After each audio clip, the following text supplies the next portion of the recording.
Hello, and welcome to our Vampire the Masquerade 5th Edition Chronicle, Vancouver by Night, Delve into Darkness. And I said that all from memory because I didn't have my note open at the time.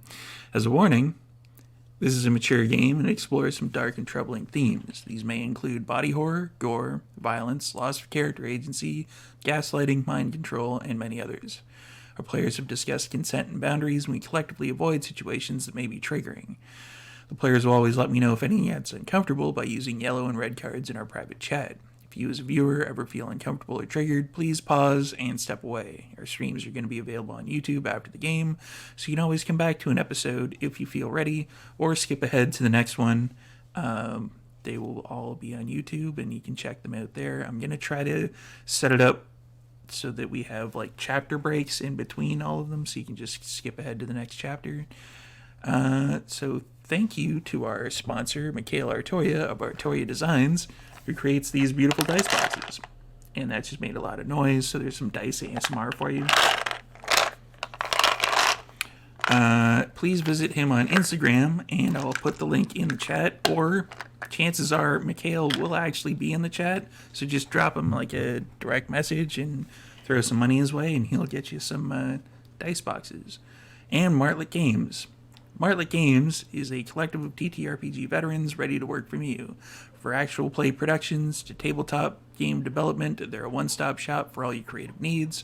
Investing in the World of Darkness streaming community helps keep channels like this one online and thriving.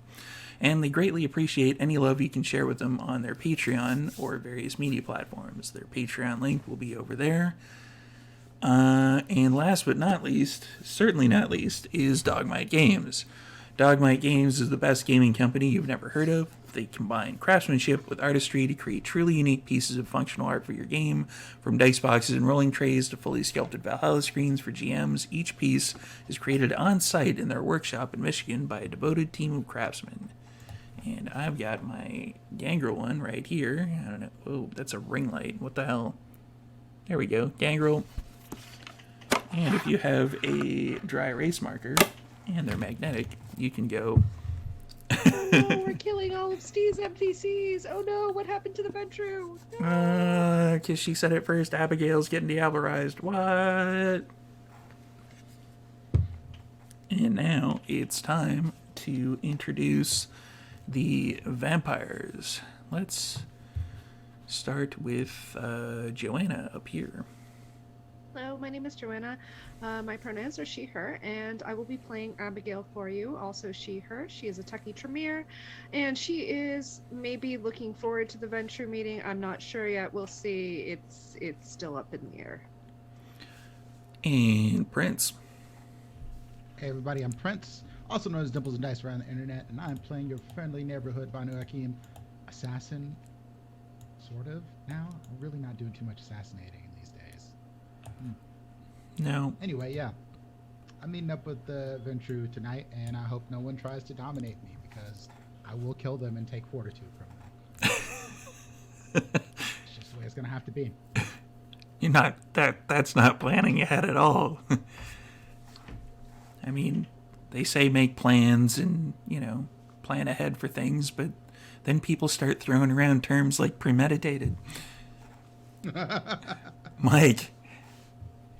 Hi, Mike. He, him. I will be playing Mordecai. He, him.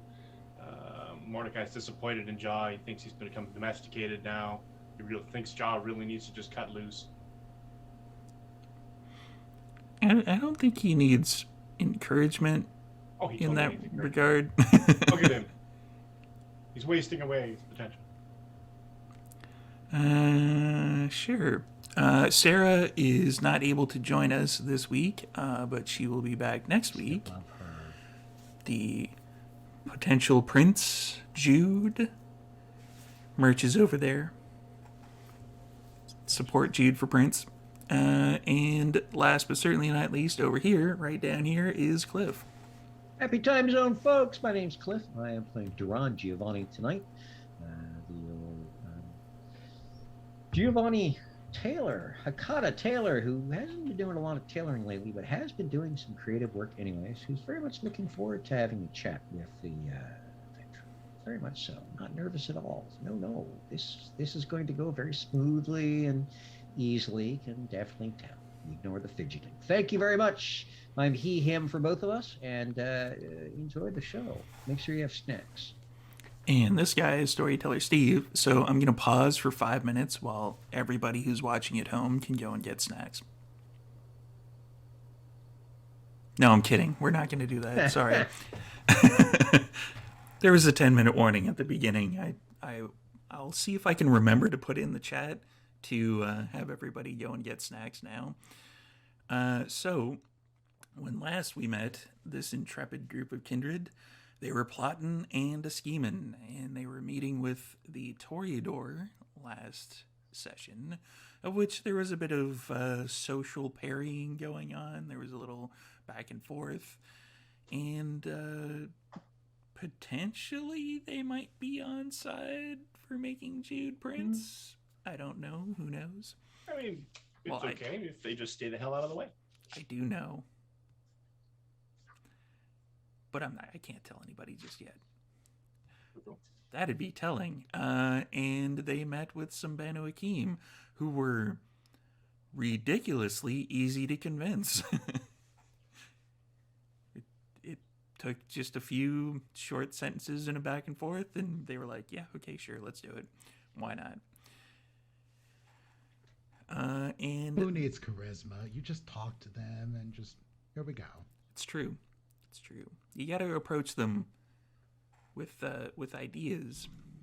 They seem to like that. Blood works too. Yeah, blood. I mean, go with what works, really. That's all I'm saying.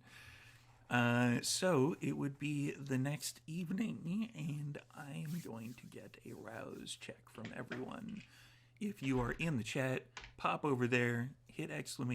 rouse, and you can roll your own rouse check in the chat. Got my Banu dice. Got the Banu dice. And I rolled the Banu, so I'm good.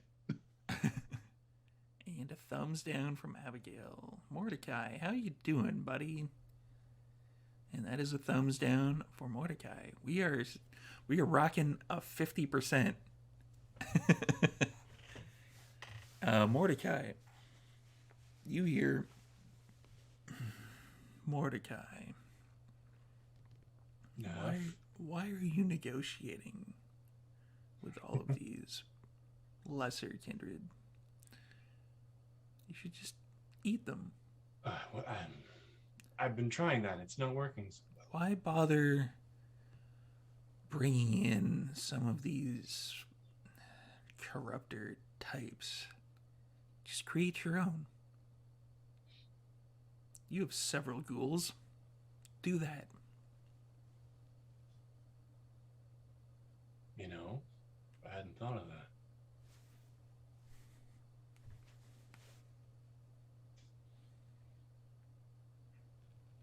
50 years and you're still schooling me, Neff. Mm-hmm. I'm going to have to think about that.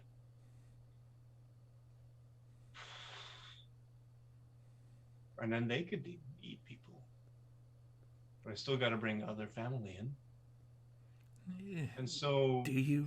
If these other... I mean, we're talking about a clan who wasn't even smart enough not to have some of their elders get exploded. Honestly. Well, it keeps them busy and it keeps them feeling like they're important. So if I can build up the framework of their little precious card house, I can do what I want underneath it. I just have to be careful not to knock any of the cards out. Just eat someone, would you? It's getting I'll go tiresome. downstairs and partake. The party. And Abigail. Abigail, Winston? you need to eat someone. I know. I shall do so. You don't need to worry. Not It will be done. Not any of this rabble that you regularly associate with. Thanks, Winston. I rather like them. They're quite ingenious. You're going to meet the Ventru. The Ventru were quite useful during the war. You should eat one of them. So all the kindred were useful during the war, and the lupines were useful during the war. Yes. And I believe you said the changelings were useful during the war. All right. Occasionally, So yeah. the mortals weren't useful during the war then. Well, you put them out in front of everyone else, and they take care of things. Winston, Yes, I'll eat. that's the last year of that. So, where is everyone meeting in this fine evening?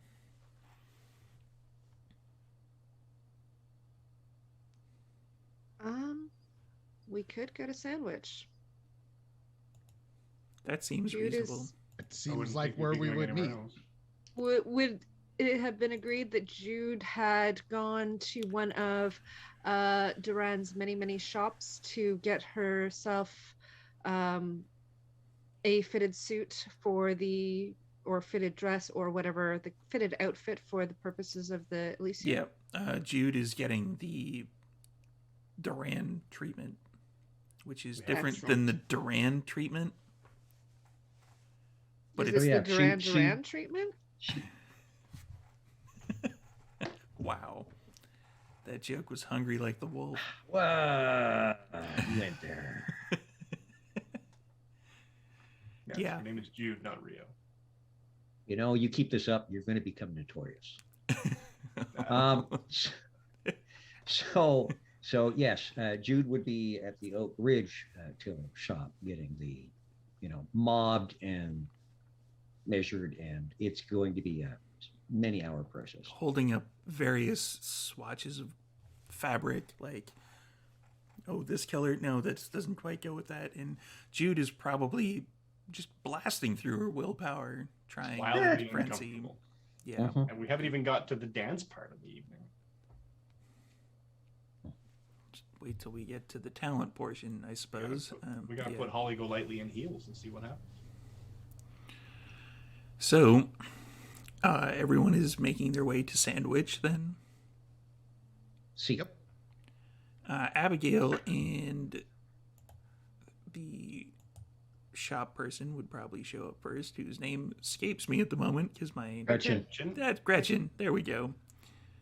My notes disappeared for a second there. There we go. So you would probably arrive first with Gretchen.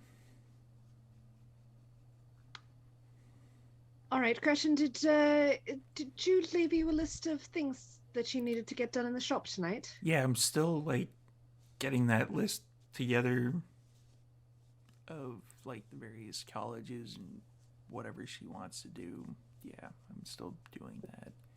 Was there anything else, like restocking or anything like that? It pretty much takes care of itself because mostly it's just sand orders.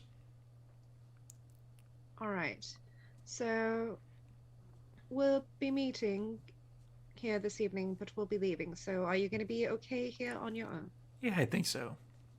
I'm gonna let you in on a little bit of a secret though. Okay.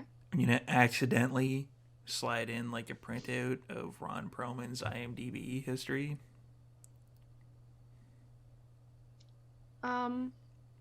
All right. I honestly, you know what? Why not? Jude needs a little bit of amusement in her life, I suppose. Yeah, that's what I was thinking too. I don't know, she's Of been course. rather uptight lately. She seems a bit on edge a little bit. I don't know. And you think annoying her with Ron Pillman's going to change that? Yeah, All right. Okay, sure. I mean, I think that you've got a great plan. We'll see how this pans out. yeah, I'd say so. All right, Gretchen. Well, I'm going to get some work done. You do what you need to do. If you need anything, let us know. All right? Sure. I'll be in the boardroom. And Abigail walks up to the lift raised area with the boardroom table and kind of sits down and just starts working on stuff that she needs to get done for her employer.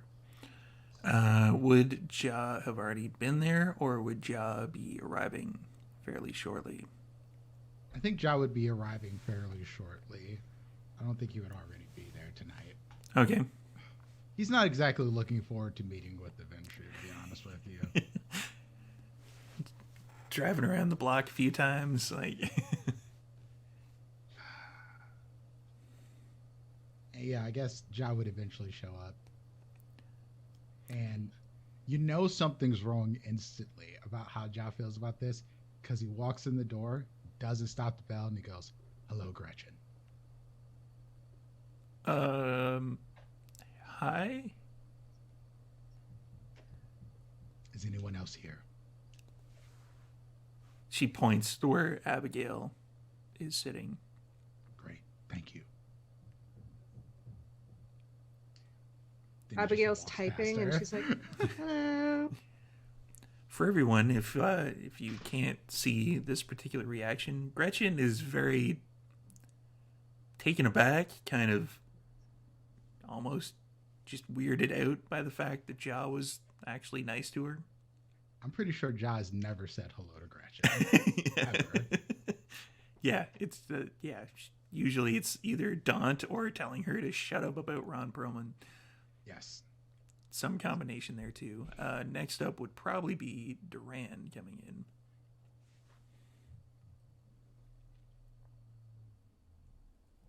Yeah. So, stroll in, smile at Gretchen, of course. Go, Buonasera. Head to the upstairs area. Walk in. Buonasera, mia caris. And how is everyone this wonderful evening? Are we looking forward to doing some dealing and the wheeling? Wait, that's not the order. One wheels, then one deals. See, that's it. Abigail shuts her laptop and puts it back in her bag. She says, well, good evening, Mr. Duran. I'm well. I don't know how this is going to go, but I'm up for the challenge. See, I have ideas. And from inside the jacket pocket, he's going to take out an envelope and hand it to Ja.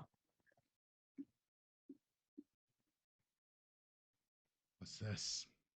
It is identification, a brand new set of documents for Senior Gerald Carlton. You are now an inspector with the RCMP. Excellent. These kind of things could come in useful. I also have my own identification. Paperwork that says I am Dante Giorgio, with the basically seconded to Interpol from the Italian agency. I also have some for Senior Strickland and one of his favorites. I did not consider doing any identification for Abigail or Jude because Senior Abigail can always come across as a forensic expert very easily with just waving your laptop skills and having that. And I have actually set up. I work on a day-to-day basis, so I do actually have a cover, so I should be bueno. okay. I thought we could use law enforcement cover identification just in case we need to get in certain places where that could be handy. You know what? Just to make sure that there's something in the background, why don't I set that up? And Abigail asks Duran to just give her what division he wants her in and things like that. And then Abigail's gonna make a roll, if that's okay, storyteller. Yes. Basically log on to the VPN, Kevin's VPN, and 200.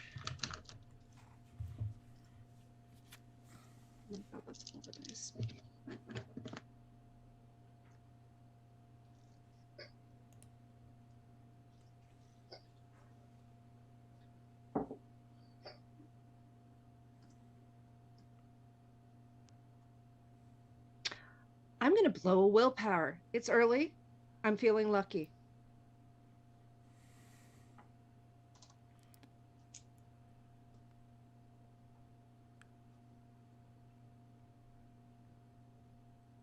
Much better. 4 successes. 4 successes. It takes you a couple minutes. and eventually you're able to get into it, and it's going to take a while to get that to you, though.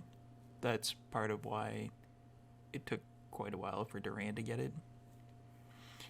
But it's in the system, so if somebody were to look up something, it would be basically her name would be in there, right? Yes. Okay, perfect. That's the most important thing.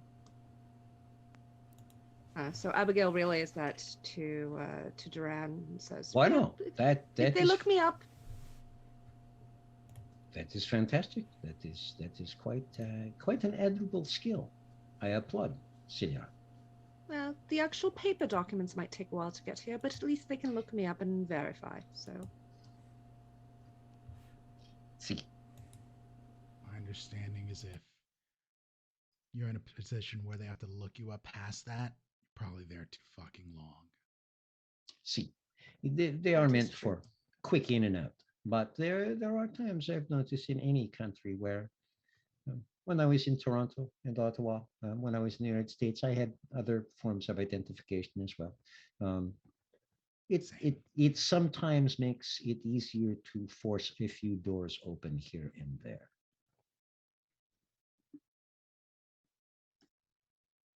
Understandable. Well, this is good though, Mr. Duran. Thank you for taking care of this for the coterie.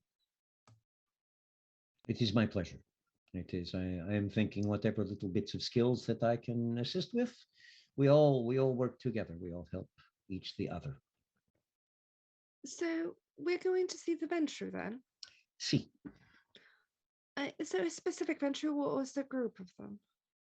there may be a group. I spoke with Senor Ferguson and told him to bring whoever he felt comfortable in bringing. We'll be meeting them at Minicello, my other tailor shop, the more comfortable shop for relaxing in. Understood. All right. Well, that should be interesting. I wonder where Mr. Mordecai is. It's taking him quite a bit longer to get here every evening. Gets up a little later these days. See, Uh, see, and he Indeed. he does have a fair bit on his own plate to deal with personally, as I understand. Understood. Yes. I mean, it's normal. I do worry though. He hasn't seemed quite himself for the last little while. So I hope that he's not um, unsure of our goal here. Senior Strickland has about 14 levels of plans. I'm just not exactly sure at what level we are currently working at and how that works on the other levels. So there might have just been a little bit of friction between levels that he has to kind of smooth out himself so that as we progress, his other plans are not disrupted. 14 No. levels. That's For whatever reason, I That thought is a you were gonna guess. say yes. maybe he's becoming more unhinged or off, dangerous. Oh, he has always been dangerous. He is becoming in some ways more himself, in my opinion. Well, while becoming more himself is a wonderful thing, See, if he's trying to pretend he's a Toreador, he might want to not be himself. I don't know. I think that is part of being himself. Well, he does have the Toreador qualities, so as long as those come out more than the other ones, that See, should be good. Remind me to never say that to another Setite. I'm sure it wouldn't go over very well. No, no, I don't think so.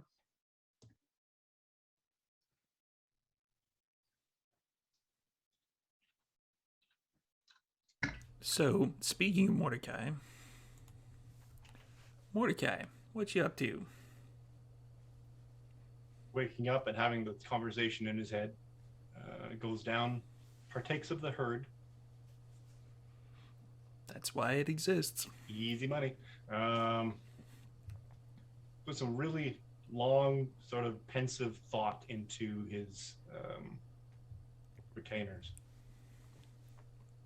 Kind of weighs the options of really useful the way they are versus do I want to be a vamp daddy?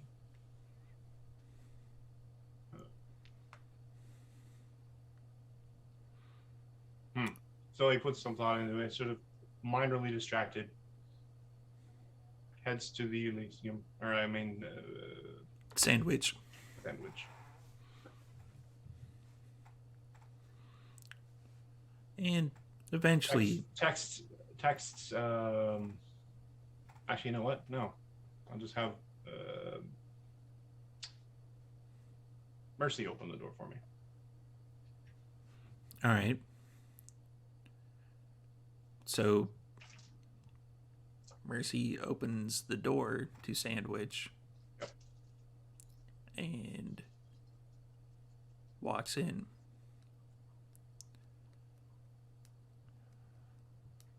Can I help you? No. No. Right. And then Gretchen goes back to her book and figuring out stuff for Jude. Mercy stands there for a while, then walks out and closes the door.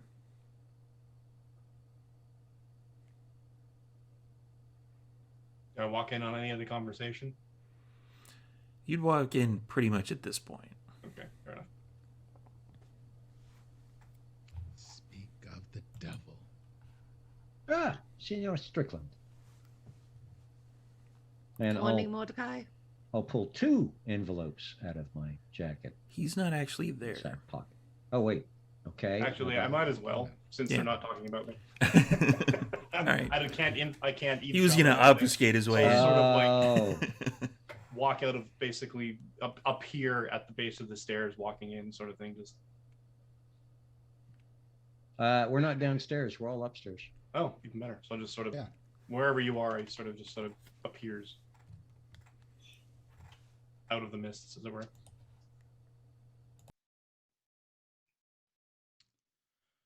Are you Security ready in this for place. this? Or I'm just, tonight? or I'm getting better at it. See, and I pull 2 envelopes out and hand them to Mordecai. Ooh, I didn't get you. See, a little extra gift for the coterie to open a few doors and allow us in. I had also thought that because I have admired how she operates when she's in your presence, that Mercy would also work well as an RCMP inspector.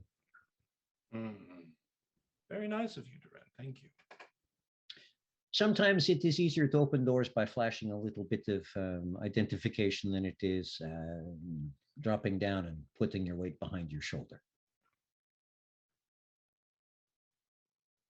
Or both. I mean, Oh, see. And again, I mean, if we need the hand of the local constabulary,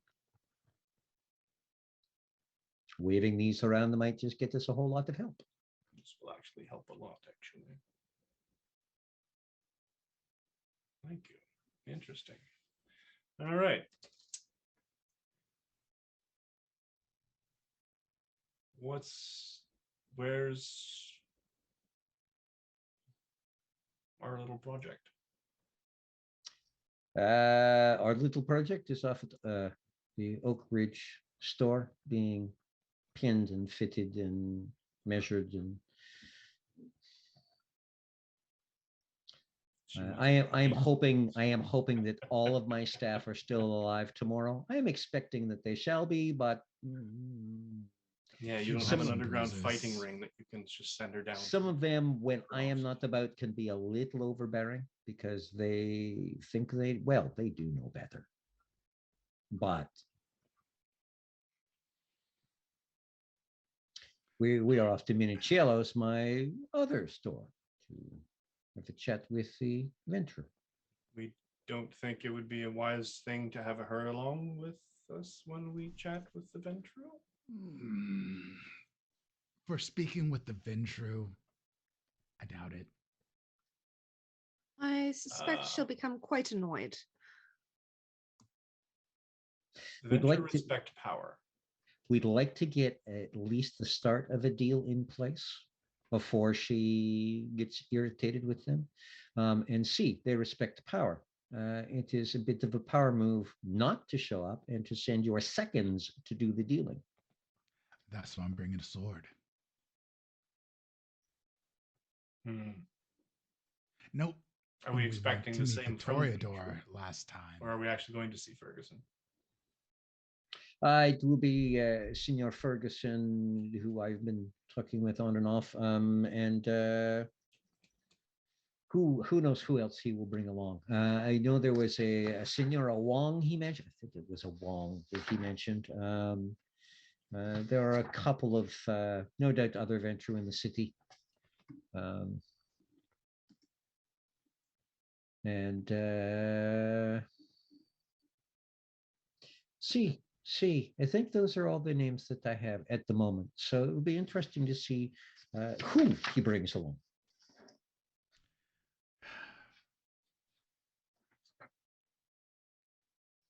I just don't want them to get into my head.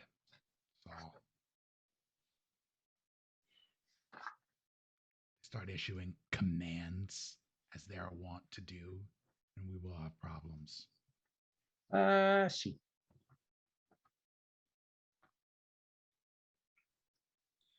Well, this evening bodes to be fun. I am very much looking forward to it. It should be more interesting than the Toreador. Mr. Duran, where is your other shop? I mean, it's yellow is hang on a second. It's on 2nd Street East.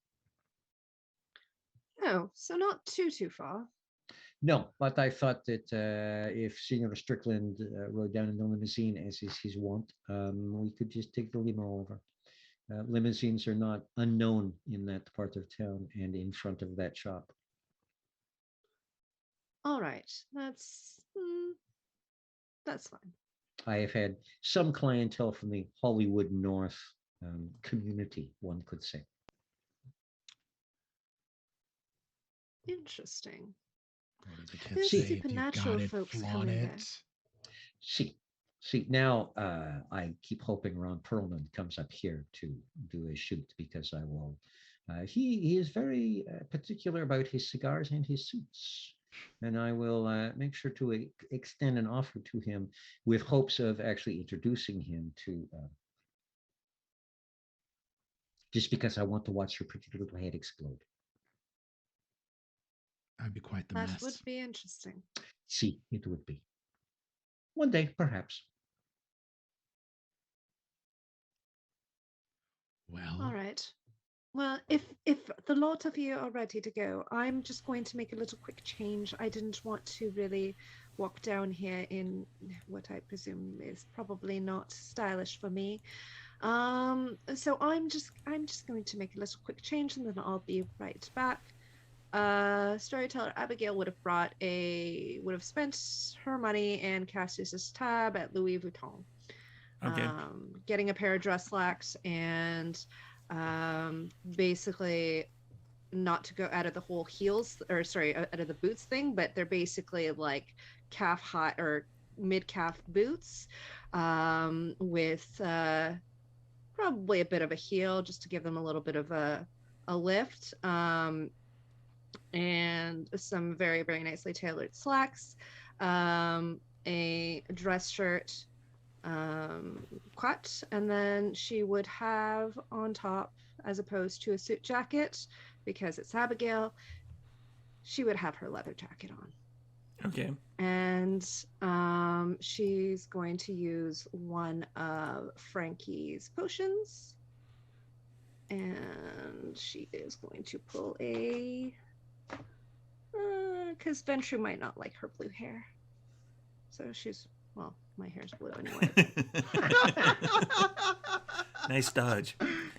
But So you Yeah. kind of put the Yeah. nobody's viewing this, but basically advocate for everybody playing the home game. She has a thin blood potion in which she basically just pours onto her hair, kind of like dry shampoo type thing, and just sort of massages it in and brings her hands back, and then her hair goes from not only shorter but longer and black instead of blue.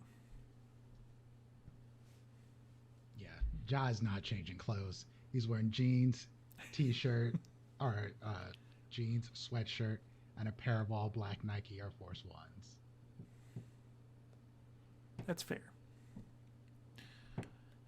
Duran is the usual suited up. A little more conservative cut and color this time. I Okay. mean, as you can see, the tie's a dark blue. You know, the jacket's a charcoal. So yeah, a little more business looking, a little more of a power suit look. Mordecai, same. The usual. Wine colored dress shirts. Basically, the pub crawl meets the guy who owns the pub. So more fashion put into this one than the Toreador meeting. So noted. I mean, no.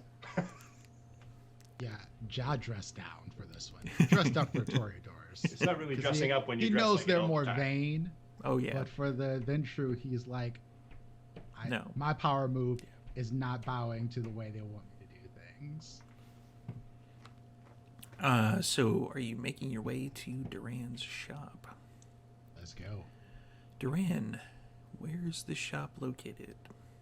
It's on 2nd Street East. It is, let me get you the exact street number. Minicello is an actual tailor shop in Vancouver at 101-118 2nd Street East.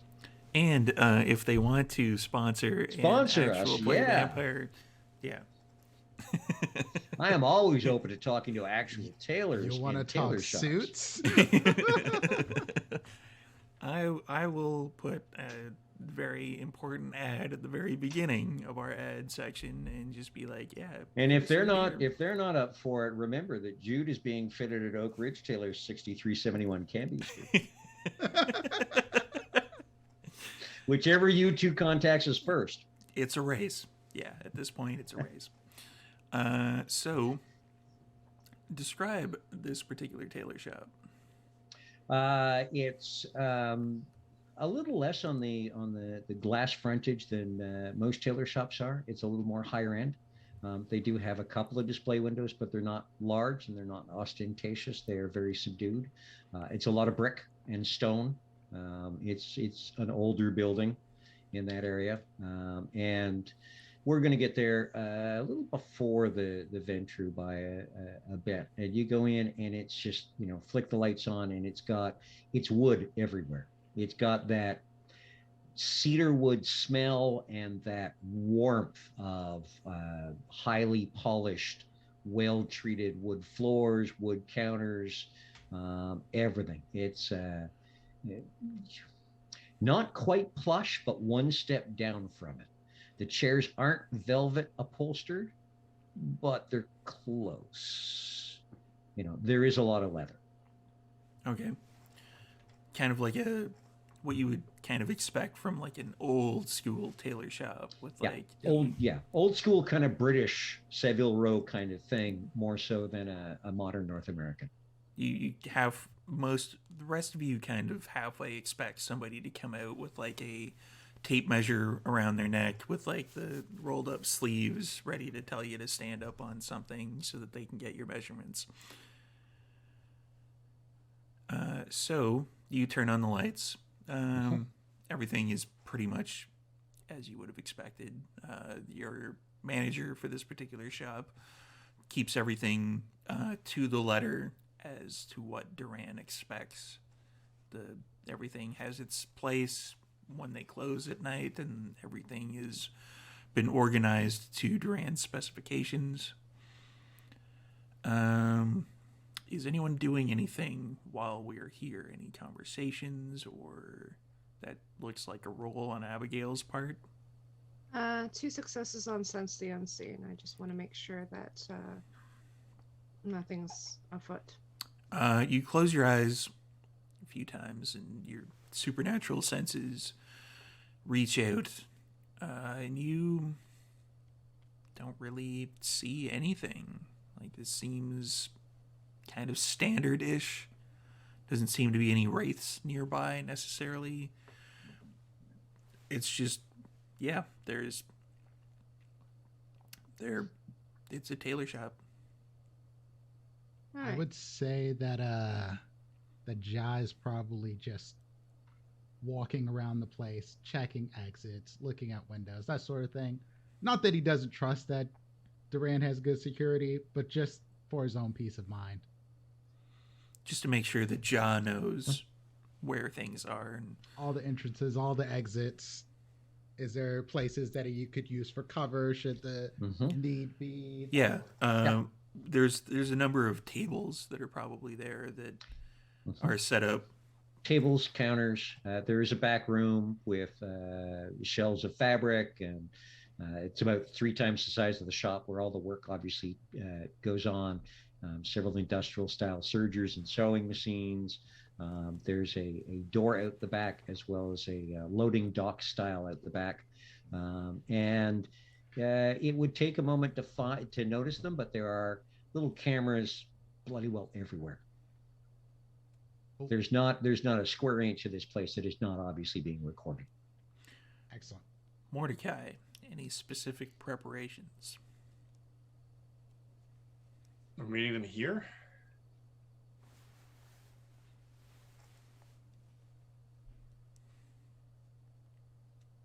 Other than having Mercy behind me, armed to the teeth and looking resolute and angry. No. Okay.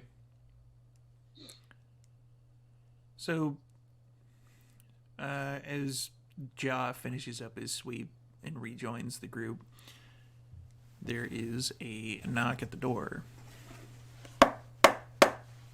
I will go and answer it.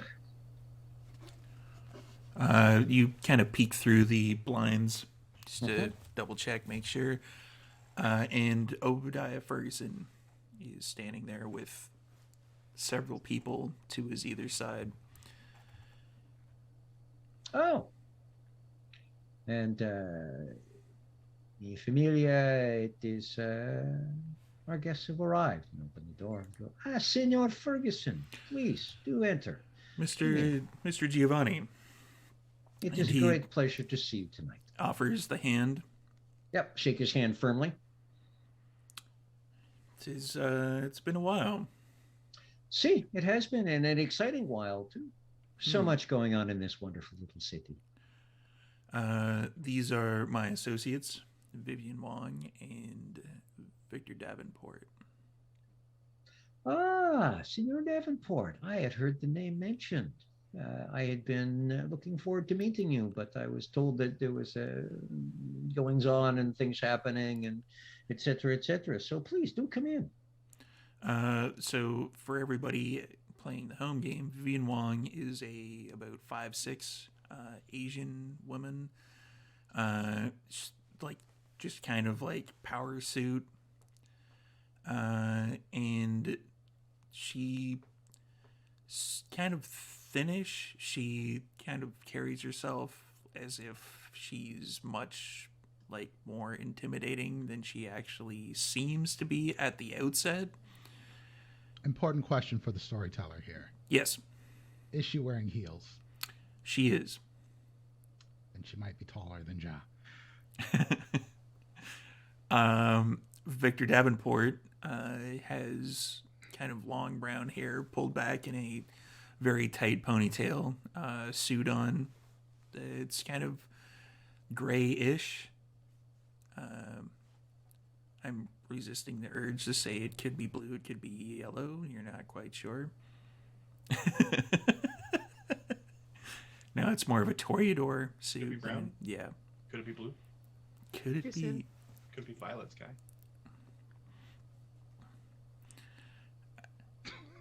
You're fired. Well done. It's 3 points to Gryffindor. Yeah, Mike, there's a little red button on the bottom of the Zoom call. It says leave. Oh, really? Yeah. Click that for me. Thanks, buddy. Okay. Mess up your whole overlay. Yeah, so they come in. Obadiah's taking a bit of a lead. Duran and Mordecai. I'm going to get you guys to roll me. Let's go with... Actually, anybody who wants to roll this, you can. It's just I think they have a bit more kind of dealing with Ventrue-ish matters than the other two. Was he coming in hot? No, I'm just... give me a wits and etiquette roll. It's an etiquette. Wits and etiquette.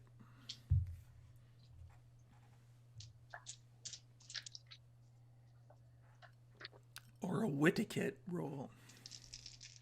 Difficulties are. Yeah, I only have one success on that. Same. You two don't really notice much amiss. There might be something, but you're not quite sure. 4. Mordecai would be the first one to pick up on this. Mordecai and Duran catches on like just a couple of seconds later. Like it's not right away, but you're like, okay, I see this happening. Obadiah is taking the lead on this particular formation, but he is very much not the person in control. Davenport's letting him take the lead. Yep. Mm-hmm. So Obadiah and the rest come in. So will we be having the meeting here? See, I thought just a casual, relaxed meeting, nothing requiring a boardroom or snacks or anything of the like. Something more interested parties socializing and chatting than putting things on paper. Though, much like my family, I know that a handshake is a handshake to you, senors and senoras. Taking us out of our element, but attempting to make sure that we are comfortable. It's very, very savvy, Mr. Giovanni. Grazie. Yeah, I do what I can. And if it gives me a 4-inch riser on an extra stair, well, who can fault me this? I'm sure that you will equal the playing field very quickly. Perhaps.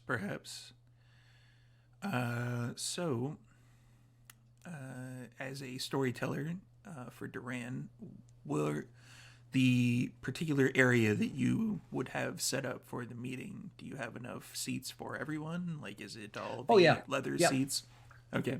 Yeah, there would be enough comfortable chairs about the area to sit comfortably, not too close, to allow people to have space.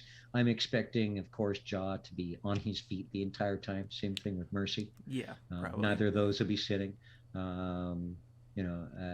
Duran will take a chair near to the counter.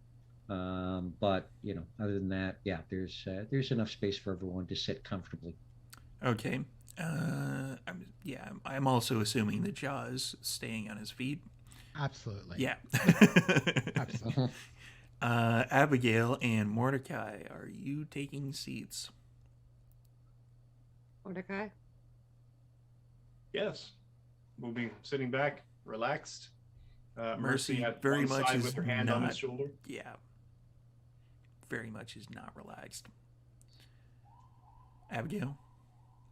Abigail's going to sit down. Abigail's going to sit down, sit back, throw her leg over the other, one leg over the other, and basically cross her legs, like almost ladylike, but not quite. And kind of just readjust her back, say, and, just sit back and listen. So of the Ventrue, Obadiah and Vivian take seats. Victor Davenport does not.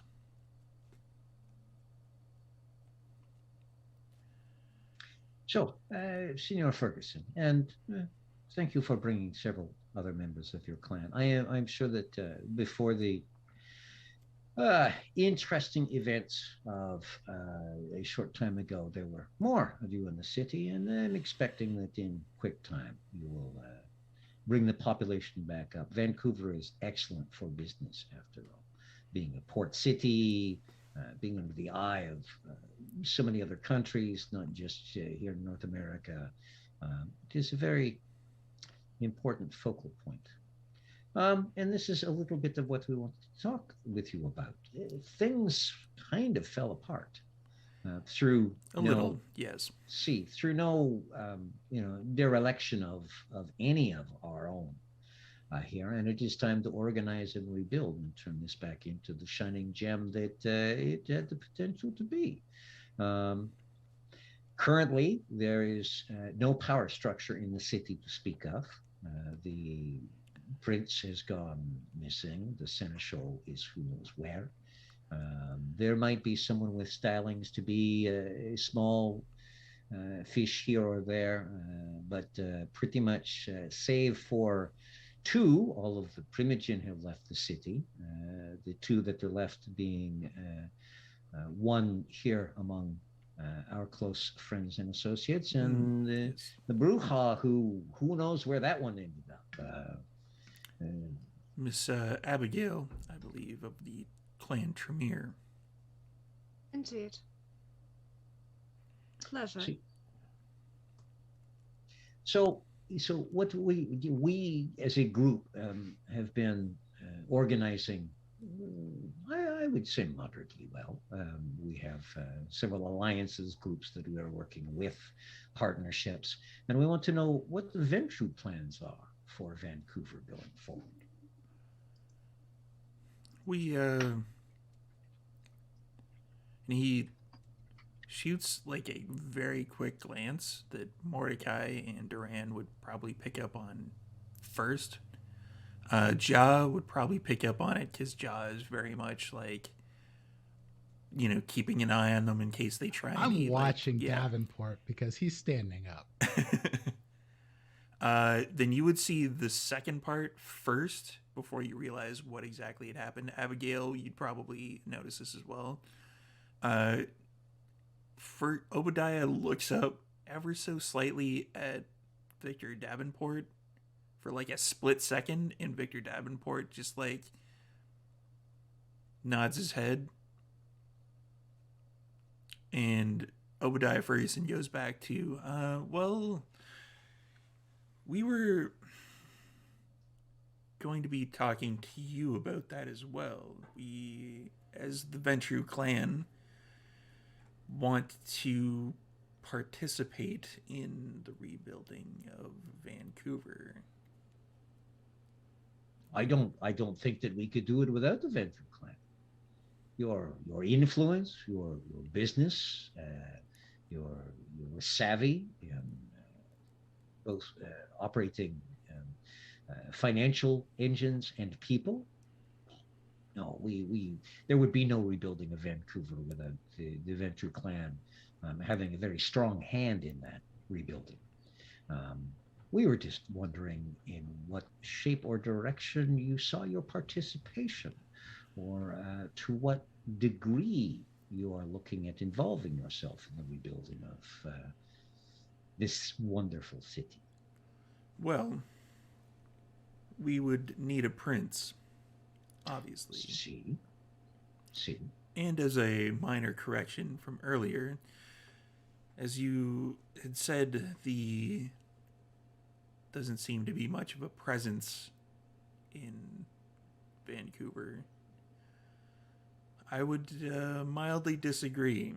I consider Sheriff Rico to be quite a presence who has been dealing ever so slightly with the Sabbat in That is fair. Surrey.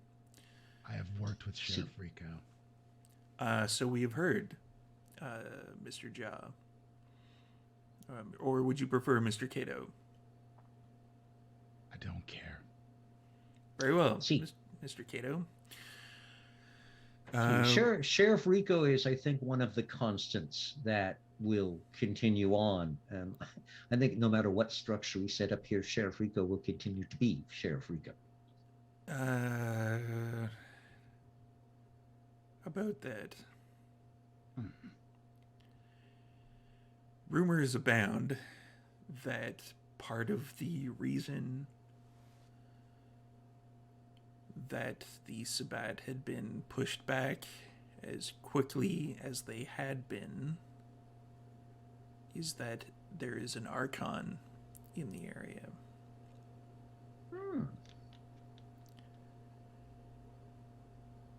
Interesting. Rumor has it that it is a Malkavian Archon. And do you know which Justicar this Archon works for? Rumors are vague at best. Once you get up to Archon level power, it is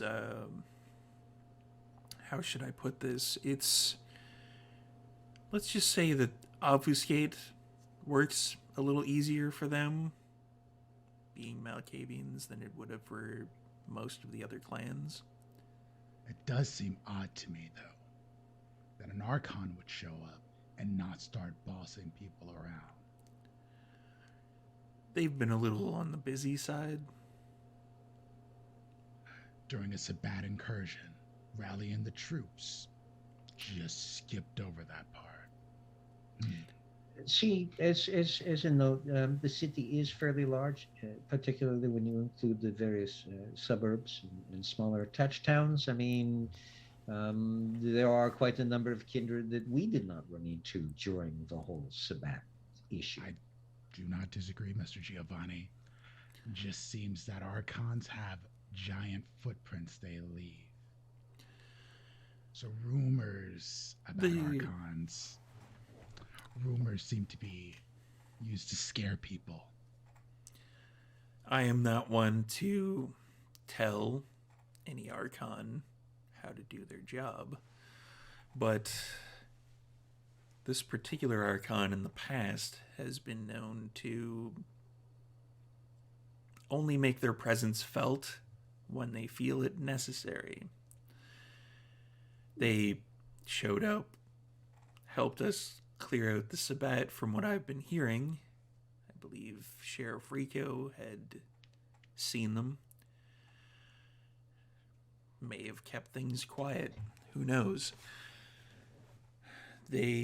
Once the Sabbat incursion is finally stamped out, though, however, they will probably be making their presence more felt. This particular... Unless there's no reason to. There has to be a reason to if there's no prince. Again, I am not one to tell an Archon how to go about doing their particular job description. Is this Archon still in the area? All we have is rumors at this particular point. So none of you have actually seen this Archon, just rumors. The All right. Nosferatu have a habit of keeping fingers on pulses, shall we say, to use a mortal turn of phrase. Of course, but we don't have any confirmation that the Archon is actually still here. Appreciate you sharing the information. There's also rumors that Smiling Jack is also in the city. Another reason we should perhaps move towards reorganizing solidly and quickly is so that if he wishes to, as I understand, he is a big name among the Anarchs. If he wishes to cause such chaos, then we've got the solid foundation, a footing upon which to stand. Invite him to Elysium. That may work, or it may end up like the last several Elysiums that we have had.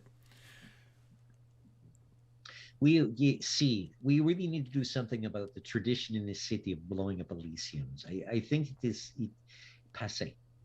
We should now have a We new should- tradition. We should stop it before it becomes a tradition. Better security, exactly. perhaps. Perhaps, Miss Abigail, I believe that would be in part your expertise. Well, it wasn't my purview before. It wasn't a job that was given to me, but I can certainly speak with my fellow kindred, my fellow clanmates, and see if we can provide a little bit more security in the supernatural sense. But in the muscle sense, I think that we do need a joint venture with some other clans. So, what? So allow me to present a thought to you. Go that on. that we have a candidate in the mind who, while lacking some of the finesse and skill, has a whole lot of the heart and approach to actually holding a throne, and has, as they say, one can tell a good leader by the people they surround themselves with, has surrounded herself with some very, very good people who have extended hands to a number of groups, created alliances and partnerships. And in Elysium 2 nights from now, we can step forward and begin restructuring the city. If there is an Archon here, it is the Camarilla sticking their nose in to make sure it is a Camarilla city. So if they walk into an Elysium and a prince is declared and positions are made, then bang, it is a Camarilla city. So there is less for this Archon to be concerned about. It would be an unusual princedom, just because Vancouver is an unusual city. I have lived in a number, Yes. and this is not a traditional city, and I don't think it Not should at be all. going forward. However, the prince would be of a clan that has been known to be princes in certain other cities, particularly strange cities like New Orleans, if I remember right at one point, Quebec City. We are considering a very interesting pair upon the throne, orbiting each the other between prince and seneschal. A Tremere prince and a Banu Hakim seneschal. Interesting. Now, I do understand that the Ventrue tend to be, I mean, there are more Ventrue princes across the world than any other clan that holds princedoms. However, wearing the target is not always a comfortable thing. Heavy is the head, there's the crown. It would free you up to do what you do best in the city, which is handle the business, because there is a lot of it that is going on in this city.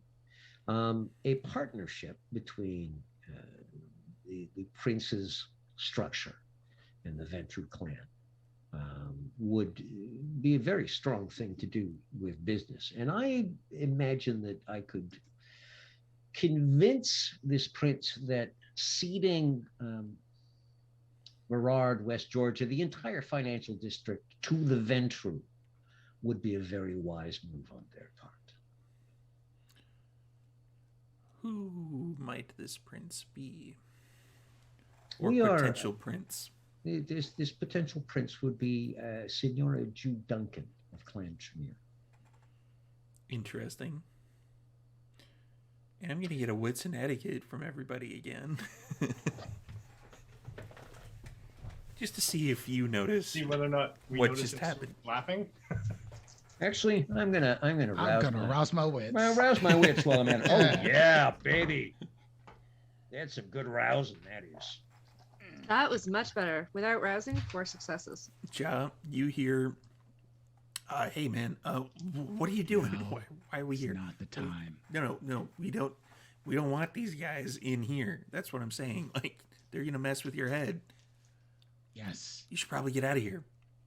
No, I Don't cannot. don't look them in the eye. No. Thank you for the most useful advice I've ever been given. Right? I know, right? Isn't it great? Yeah, 7, 5. Damn. 10s, baby. Hey, Wow. that was a great. Oh, music 10 roll for bar. Mordecai? Oh, I got 7. Oh, 7. Okay. I Durant, got 5 with a crit. Abigail, 4. 5 for Ja. You all noticed this. Names. We are all on. We're all watching. There's a bit of like a very, very extremely slight thing from Victor Davenport where his eyebrow kind of raises ever so slightly for a minute, for just like a split second, and then it goes back to like kind of the stone face that he was before. But there's a bit more of a reaction from Obadiah Ferguson at the mention of Jude for it. That is that is an interesting choice. We are an interesting city. And who would be the potential choice of Seneschal? Mr. Cato? See, the two of them have worked quite well together in the past. They balance each other and temper each other very, very well. I see.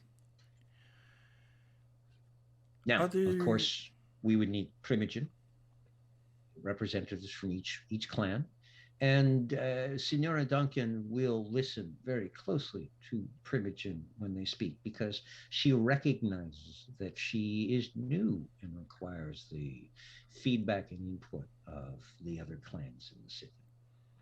May I interject for a moment? Mr. Cato? See, did you all have a candidate in mind from your clan? There have been rumors. I did not ask about rumors. I asked about you. With the Ventrue, there's always rumors, potential princeships. Are one of you interested in declaring praxis? I'd say we're all interested in declaring praxis. It just depends on what could potentially be on the table, as they say, to dissuade us from doing so. Here's a little right now, something. Mr. Giovanni is making an interesting case for potential support. To sweeten things just a little bit, I know that your clan deals not only in money, in finances, in business, as my own family does, but also in prestation, boons, favors. We do. Generally, most cities, the harpies are run by the Toreador, where boons and favors are tracked sometimes lackadaisically, and is often based on mood as anything else. We have been thinking, perhaps because it is an interesting city, and it might have an interesting setup, that having Ventrue as harpies, knowing how well you balance books and keep ledgers, that every boon would be tracked to within an inch of its own life. You would know probably just as much as we do, Mr. Giovanni, that harpies aren't selected. They more gravitate towards that particular job description. Somewhat. It is somewhere in the middle. They gravitate and they are accepted. I have no doubt that there is someone among your clan who might just find that an interesting position to try on for size. And if they were to do so and make their interest known, I'm pretty sure that it would be accepted very quickly. He mildly kind of glances quickly over at Vivian. There may be indeed. The other interesting thing would be, it is always held that the prince takes a tithe from Clan Ventrue. We don't feel the need necessarily. It's something that we could discuss as something small and merely for show to make other cities happy that we're doing things with certain traditions not being tossed out. But for the most part, your businesses would be left to you. Uh, Senora Duncan's financial situation would be taken care of in other ways. In addition, without stepping into the political arena, I would be able to make certain aspects of my family's business connections as they move into Vancouver open for negotiation so that we don't step on any toes, so that we can work together and increase profits for both sides rather than fighting over scraps. Interesting. That We is do offer some unique advantages that you may not find elsewhere. very much, as they say, sweetening of the pot.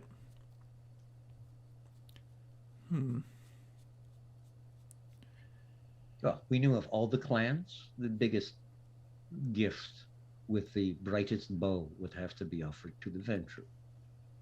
So how could we not? It is very wise. I would like to arrange a meeting with Miss Duncan at some point. Of course. See, now would you like to arrange that before the Elysium or after the Elysium? I don't know if there's enough time before the Elysium. We could probably arrange a little something on the night of. Standard Elysium, you know that some of the Olders are going to show up late. The Toreador will be fashionably late. Senor Duncan will be rising fairly early that night to make sure that she is prepared. I believe that we could arrange a much quieter, more personal meeting beforehand. Do you believe the Toreador are listed under Goth Standard Time? See, They show up at midnight, whether... oh, and that is early for an Elysium. If it's anything like the Elysiums that I had the joy of attending in several other cities, you wonder how you get it all done before sunrise. Yes, it will be quite a tumultuous night with the arrangements and making sure things are in certain places, etc. In fact, the last party at the Succubus Club, there was situations.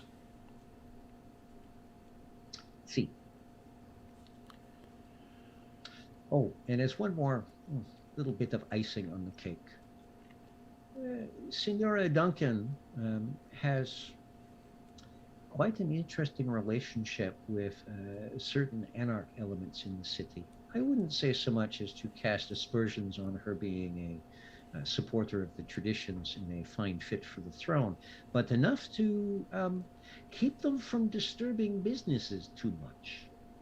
Interesting. What is her stance on Thin Bloods? What would you like her stance on the Thin Bloods to be? That the Thin There are Bloods... a number of things she has not considered yet. It is become somewhat of a tradition in the Ventru circles that the Thin Bloods are a breach of the Masquerade.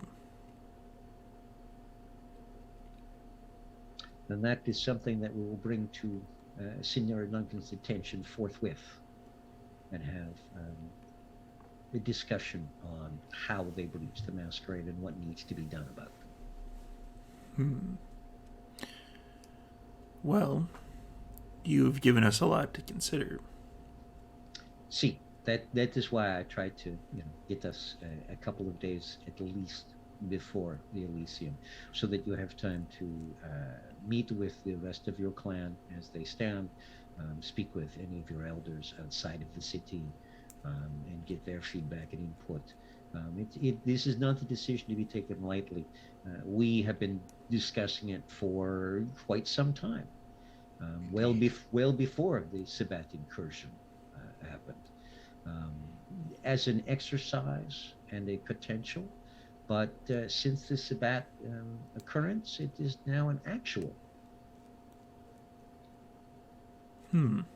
Interesting. Well, we should leave you to further planning. I'm sure there are more than a few ducks that still need to go in this particular row. Thank you, all three of you, Senior Ferguson, Senior Wong, and Senior Davenport. and Senior Davenport, for bringing yourselves here and offering us your attention and your time. It is greatly appreciated. Indeed. And Obadiah Ferguson stands up, and he goes to each of you. All three venture kind of go to each of you to offer hands to shake, etc., etc. And I'm assuming everybody shakes their hands. Yeah. Yep. John does it. He's stone faced while he's doing it. And they make their way out. And And I see them out the door and go, have a good night.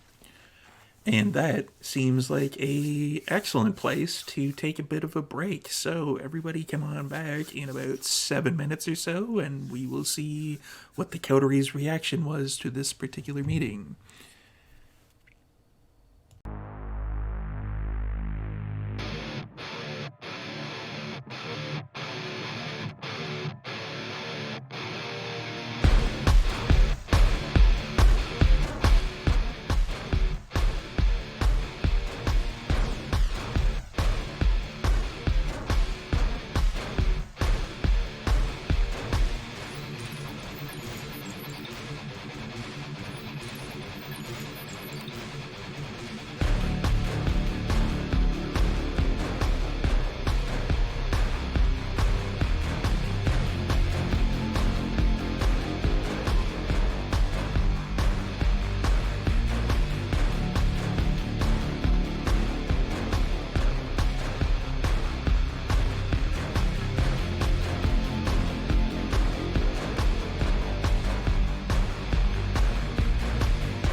Welcome back, everyone, and we have returned to the store of Duran and what the I'm not going to use the term fallout, but let's see the Follow up. reactions of the kindred to that particular venture meeting, shall we? Let's join back in on the action. I look forward to seeing the reactions in the chat from the watchers. Putting the fourth wall back up. So closing the door. Give it a minute or two. Kind of stroll back into the center. That, I think, went a little better than I expected it could have. Gone worse.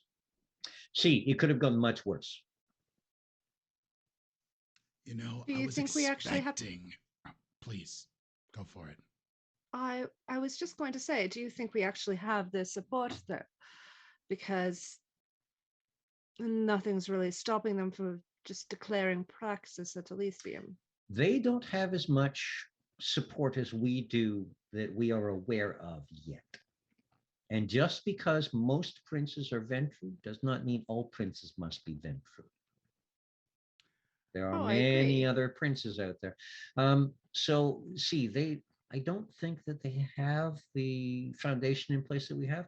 I think we have them possibly to about the same extent as we have the Toreador. I would say we might have them more than the Toreador. You see, I think just listening to them and watching their reactions that Mr. Davenport likes what we had to offer. And honestly, I don't think we offered all that much. At least not anything they wouldn't have gotten anyway. Except maybe the Harpy deal. No, storyteller, just for me to remember the people. Davenport was the one talking. No, Obadiah Ferguson was the one Ferguson talking. was talking, and Ferguson was pretending, or at least thinking he was in charge. Yeah. Wong was alongside, didn't say a word. Wong was sitting to his right. And Ferguson was basically just very imperceptibly nodding at certain things. Davenport was not. Davenport. Right. Yeah. Yeah, Davenport was the one who remained standing, who, via your etiquette rolls, you realized that they were essentially the one in charge. They were just letting their toady do all the talking for them. And the one in charge. We do is this all the time. Ferguson. You were doing it right now. Yeah. No, and the one in charge is Ferguson. The one in charge is Davenport. Davenport is in charge. Ferguson was doing the was talking. talking, and Wong was watching. Correct. Who's on first? And it looks like, I guess I can say this in character, it looked like Wong was who they were considering for their harpy. See, I think it is something Wong might that be who they were considering for Harpy. it is something that I thought of last night as I was preparing myself for day sleep. Was we talked to the Toreador about Keeper because it just makes sense. Then they can declare Elysiums in all of the art galleries, museums, the high-end places that tend to be Elysiums in most cities anyways. But it allows them a tighter connection. And yet traditionally in cities, even though these are Elysiums, the Keepers are not Toreador.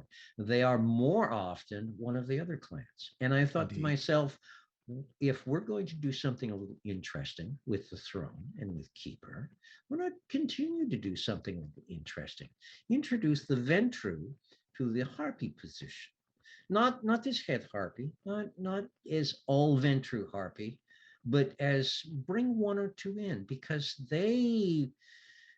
prestation is just like business. And who knows business better than they? Well, okay, except for my family, but that is neither here nor there. I think that was a shrewd play. The Ventru certainly like to keep track of things, like their inane bloodlines and whose family is who. And it was Senor Strickland who gave me the idea when he offered the Keeper position to the Toreador that we spoke with, Deborah, Senora Deborah. That I thought, you know what, let's offer a position and not one they would think of grabbing themselves. It might knock them back on their heels just that little bit. So I have to ask, what about Frank? We have heard nothing of Frank. Oh. A good point, though. What of the entire clan? Oh, one clan that we haven't actually. The Nosferatu? We give them the underground and they're good to go. We always give them the underground. That's a tradition that's sort of kind of an understood, like Giovanni in business. It is. We could offer them a position close to the sheriff, Scourge. I'm assuming they're martial enough to want to actually take that kind of initiative. Instead of sitting back and... Again, if they want a position, there are positions we can discuss. I think everyone wants to have someone in place close to the throne. And the Primogen will allow that to happen. We will make sure to coordinate a periodic monthly Primogen meeting. Senora Jude can sit and chat, and one or another of us can go along possibly. She'll love that. Oh, I have no doubt she will. But other than that, we will. The other thing that all the kindred will want here is stability. The opportunity to make whatever they wish to make of themselves here. They will want a little bit of peacefulness, such as it is, and some consistency. And that is definitely what we are offering. What are we missing? I'm wondering the same thing. What are we missing? Oh, there are probably several things we're missing. I can't though think of anything at the moment. We have the clans covered. We will be reaching out to the Anarchs shortly, I would hope. Senor Jude has been talking about getting in touch with Senor Vincent again. So we'll have to see how that plays. Smiley bro. Oh, see, Smiling Jack. Yes, I wasn't kidding about inviting him to Elysium. That way we can keep an eye on him. See, Is it safe though? There's rules of Elysium, and I'm sure he knows them. Is he the type that would follow those rules though? I'm simply asking because I don't know too much about him, but everybody's making him out to be some sort of force to be reckoned with. So I'm just wondering if the rules of Elysium would be even something that he'd consider. I'd have to believe so. If he's been around this long, he's had to experience an Elysium or two. Yes, but experiencing it and following its rules exactly are two entirely different things. Well, What is we'll the see. I mean, reputation? In my experience, however short that's been, the few Elysiums that I've been to, there have been Anarch presences at most of them. see, And generally speaking, they have not, outside of an argument here or there, and one time someone got thrown out of a window, it's been fine. and there are rules to Elysium and rules to Elysium. One of the rules to Indeed. Elysium is one does not discuss business or politics. It is meant to be social. However, business and politics is always discussed at Elysium. That well, is a rule that is ignored. Much like not understood. using your disciplines. See, But really, the question is don't get caught see, using your disciplines. Well, that's the issue that I have. I mean, I have no. There are anarchs that are perfectly wonderful, and I have no doubt that anarchs here in Vancouver had kind of kept the peace during Elysium, and that there hasn't been an issue. I'm simply asking because everybody is talking about this Smiling Jack like he's a force to be reckoned with, and my question is, does he actually abide by the rules, so to speak, or are the rules more fluid for him? But I mean, I guess that's something that none of us can really and know. and what kind of, I mean, again, I've heard the name and heard it associated with chaos, but what kind of chaos? Does he show up and has such good oratory skills and command of the language that he argues in amazing ways and rallies people to his flag? Or does he come in and pitch a bag full of landmines in your lap and run away as it goes off? I mean, they're both, anarchs do both. I'll see if I can pull up some information on him. Grazie. I imagine if he's as legendary as they say he is, then there's certainly rumors. Oh, fuck rumors. There certainly must be some solid information about him. Well, See, I can take Speaking a of look as well. rumors, an archon, mm, that not come off as odd to anyone else. Yes, especially We since had an nobody knows if archon that in Archon is still Philadelphia here. for a period, and he definitely made his presence known.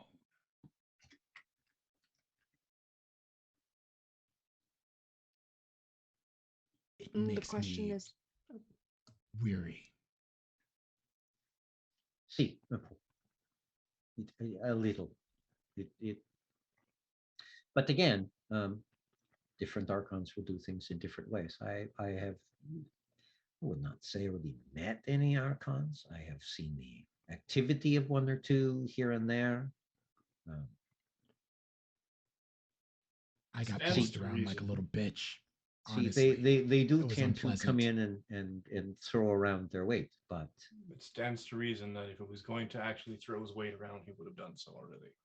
see, see, and I would also like to know for which Justicar, because one of the things I do know is that they do not always follow clan lines. The Ventrue Justicar does not employ only Ventrue. The Toreador Justicar does not employ only Toreador. So we cannot assume it is the Mount Archon of the Malkavian Justicar.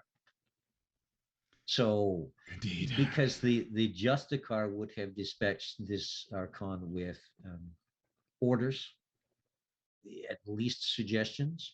So which Justicar it is will definitely flavor what the Archon's intent and purpose is in Vancouver. It makes me wonder if they're going to have a dramatic appearance at Elysium. I will happily bet a large amount of money that they will indeed, if any of you want to take this kind of a fool's bet. To what end, though? To what end? That is Exactly as you said, to throw the weight around as archons. Now, they might decide to be a kingmaker, in which case they become a bit of a thorny problem. They might just want to throw the weight around to make sure the Sabbat are taken care of and see what we're doing about things, in which case they're less of a thorny problem, but still a mild thorny problem.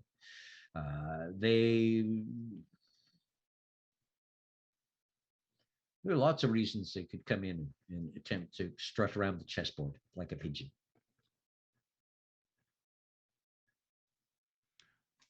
I'm just glad it's not one from my clan, because that's what it was last time.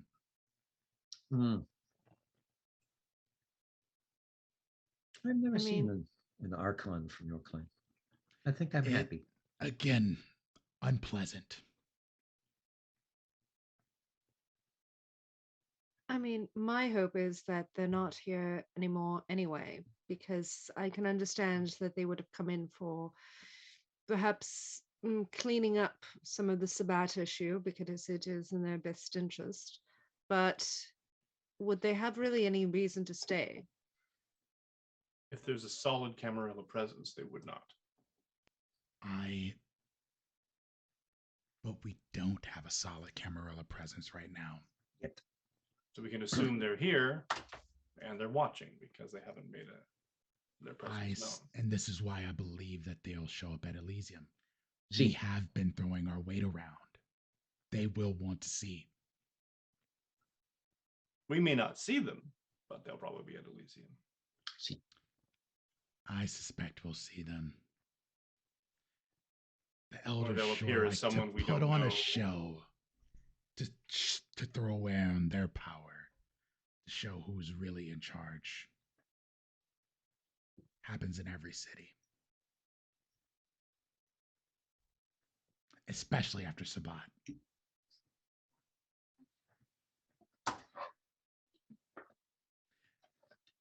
Well, how do we help Jude navigate that, though?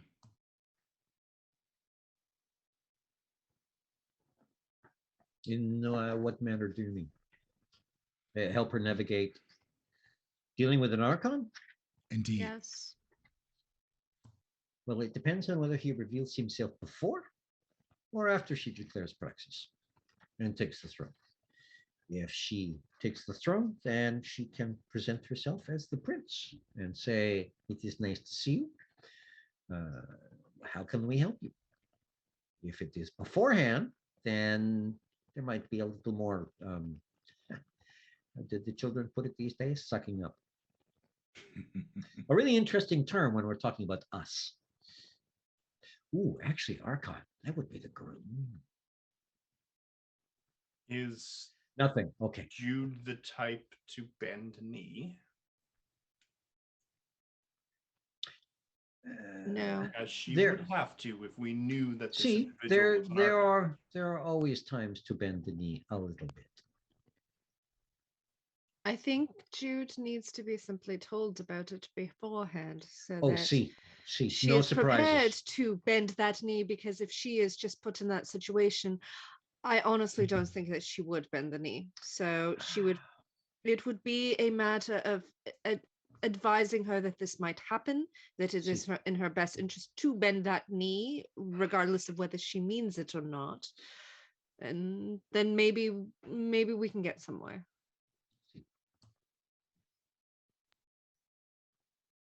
I'm of the inclination to trial by fire, but I'll go with what the group decides. Well, we could trial by fire, and then it could all blow up in our faces because See. Jude is very much liable to. I trust Jude explicitly, but I mean, I don't think that she's just going to easily bend the knee. There's a lot Fledgling she isn't has going to not be able to- experienced. Our fledgling is going to not be prepared for everything. And that is why Things- we are here. She will have to learn on her own. And there are some things that we will teach her from our wisdom. And after she becomes prince, we can teach her those. But until she becomes prince and has everybody on her side, we might need to help her navigate a little bit. Because throwing her into the fire, if you want to have this actually work, throwing her into the fire before she actually becomes prince is not a great idea. No. I mean, I don't know.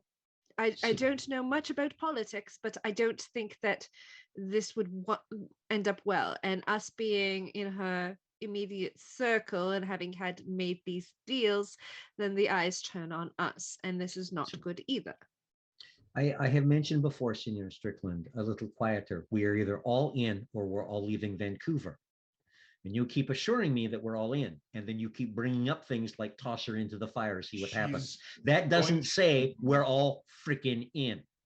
That She's going says to have to bend knee regardless of whether she claims practices. It's a matter of when, not if. see. And Her so claiming that is praxis something does not preclude her from needing to bend her knee. see. And that is something that we will inform her about and we will walk her through rather than let's see what she does, because we know that will not end well. I am liking Vancouver. I am liking you people. I don't want to have to take a midnight train out to someplace else. Georgia. Oh, I am not going to know. I would not do well in the South. I do not think. I believe too much in the equalities of peoples. Understood. Honestly, I simply think that telling her that, you know what, sometimes you'll have to bend the knee and that's something that you'll have to deal with, is probably a good move on our part. Now, also telling her sometimes you really shouldn't bend the knee. Even though we've told you to bend the knee, you're going to have to figure out what times there are that you do not bend the knee. Because obviously she's going to have to show strength as well and not just bend knee to everyone. So at that point, we're relying on her wisdom Judgment. and judgment to know the difference between the two scenarios of the random individual claiming themselves to be someone powerful that she needs to bend the knee to, and other random individual who also claims to be someone Mordecai, powerful that she needs to bend the knee to. Let's be honest here. We either are trusting her to do that or we're trusting her to die. See, That's Exactly. there's no two ways about it. There's a trial by fire, regardless. see, but we can keep the flames There's as low as certain things possible. that we can do to protect her, at least for now. When she's in the princely seat, the protection only goes so far. I mean, if that's what we're going to say, trial by fire, then we should have just let her walk into Elysium, declared Elysium, walked into Elysium, had her declare praxis without speaking to anyone. If you want to really make it a trial by fire, because that is most certainly the trial by fire. That is an extreme, but it is a trial by fire. So if we're we've gone this far in trying to help her get these contacts and get these connections, then we should probably see it through, because otherwise all this work has been for nothing. And I don't know about you, but I don't really like having my time wasted. That's we're and gonna I see like this Jude. through. We're gonna see this through regardless now. Of course, we're going to I'm not letting any I of wouldn't you have made the leave. effort I did if I'd wanted it. That's not a threat. It's just honest No. to God truth. And I agree with you, Ja. I am not going to let harm come to Jude. This is not an option. If we can avoid having Jude get raked over the coals, what is the word? I don't know what's anyway. If we can avoid having her being thrown into the deep end, thrown into the fire, and staked, killed, whatever, then that is my preference. And I will try and make that happen. I would like to see her take the throne and then many years of relative peace and stability so that we can get on to doing business and making things happen and making them work. Mordecai, what is your real issue here? My what? Your real issue, because it seems like you're. There is no issue. All right. Well, He's then let's just all be worried. And I understand. We're taking a fledgling who's barely old enough to tie her own shoelaces and throwing her into the hottest seat in the city. She's going to have a target on her back. There's only so much, as Josh said, that we can do to protect her. We can give her all the ammunition. We can warn her and say, there's an Archon, you must bend the knee to them. There's a Anarch powerhouse who will walk into your city. You need to show them strength, but not too much strength so that they become intimidated or they think that you're a threat, and then he'll just steamroll your city anyways. We can give her all of the ammunition we can, but in the end, she's going to be the one making the decisions for herself. She's going to be the one, the public face that we have to trust to make the decision without us goading her publicly to do so. I trust her to do that. But there's only so much preparation you can give when literally all the other chess pieces are out of your control. See, but there is preparation that we can give. Absolutely. Rather than tossing her into the fire and seeing what happens. We're tossing her into the fire regardless. Different levels of flames. Stuck you are on semantics now. See, Senior Strickland, you're ignoring nuance. So, which is fine. I will advise her as best I can to prepare her as best I'm able to. I've been doing my research. I understand my future, our future now depends on that fledgling. Absolutely. Yeah, we've kind of hitched our boats to this. This is especially you, Ja. If anything happens to her, you are the man in the hot seat. Thank you. That makes me feel so comfortable. I will make sure you get pillows for it. Nice ones. I don't have hemorrhoids. Well stuffed. No, you can lean on them. You can make a little nest. Beanbag chairs. It is. I think this is like, I mean, we can't. How familiar are any of you with programming paradigms and procedures and ideas? Because the idea is that a programmer tries to, and Abigail's saying this because this is where her techie brain is gone. A programmer tries to program in all the possible things that a user can do that can break a program, that can, can possibly throw the program into chaos and make it not work anymore.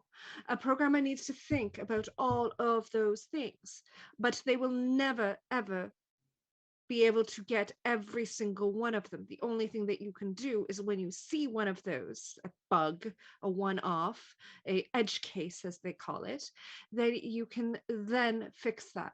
But you need to try and mitigate it as much as possible, which is what we are trying to do.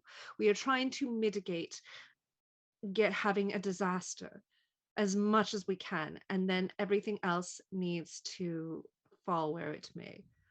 And yes, I mean, maybe we need to give her a bit of a tutorial.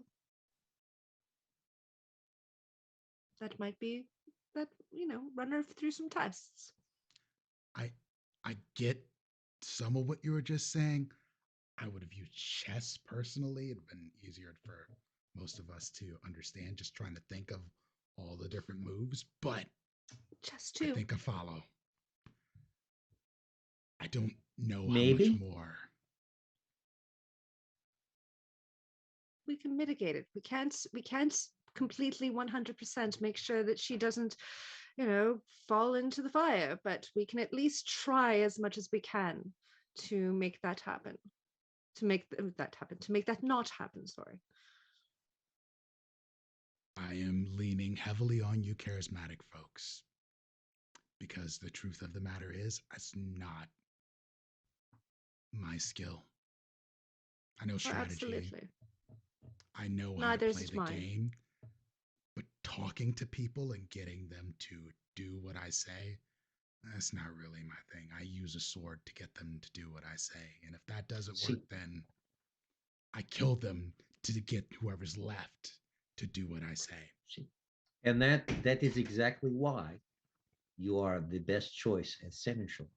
It will keep Jude alive and on the throne longer, because far too many will look at the what happens if they remove her, see you, and think, "Oh, sweet mother of God, no, we cannot go there." If someone was to kill Jude, I would eliminate them and everyone that they know. I would assist you in finding their families, neighbors, relatives they did not know that they had. Back about 8 generations or so. That's usually a good place to start. Yes. Excellent. Glad to know we're on the same page. I'll definitely help with that as well. Anything that I can do, I will definitely help. See. Now this smiling Jack, where does he come from? Word is somewhere out in the Anarch Free States. So down the West Coast. Yeah. Yes. Porco Dio. I was just making phone calls to family members down the West Coast. I should have asked. Okay, I will make a few more phone calls down the West Coast, and I will see if I can find out anything at all. That's about all I found out up to this point. I'll do a little bit more digging before we meet back tomorrow. Can we use the anarchs we have as a buttress against this smiling Jack individual? We need to. And Senor Vincent seems to be very fond of Senora Duncan. I don't get it, but that's okay. I don't need to. I'm apparently old. So what anarchs do we have in our corner then? Well, we should probably And what power send a quick have? message to Kat as well, just to give her an overview of what's happening.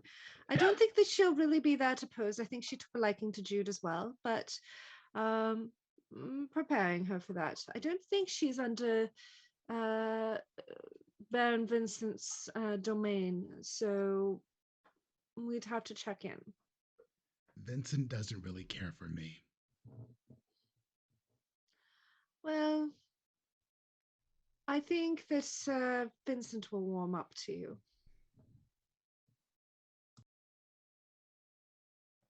We're talking about the car? No, Baron Vincent. Oh. See. Baron Marcus is the car. Out of character. Right. Me and Baron Marcus have an agreement. We're good. Yeah. I'm actually quite surprised how well he took to your job. It's quite delightful. Apparently, killing Sabat is really a fun pastime for him. I mean, if we could get him into all the cities with Sabat incursions, then we might actually be able to clear off the Sabat. That's country road trip. Yes. That sounds like a great thing after we get Senora Duncan installed as the prince. Once things settle down, we can go on a cross-country Sabat killing a road trip. Yeah, where is the Sabat other than... Am I allowed to do that as Seneschal? I'm still doing some research on this. You might be able to, but Jude would have to stay. Somebody would have to stay. You can't just leave as prince and then not come back, because then it becomes a very, very bad thing. It's not that you can't leave. It just has to be known that you are only leaving for such an amount of time. You know, the last Seneschal I met was the guy in Chicago. And he just is venture all the way. Money, blah, blah, blah, balancing books, yada, yada. I'm nothing like that. That's the only example I've seen. Outside of ones that I've killed, but I didn't really pay attention to their own lives. So this is going to be a learning experience for me too.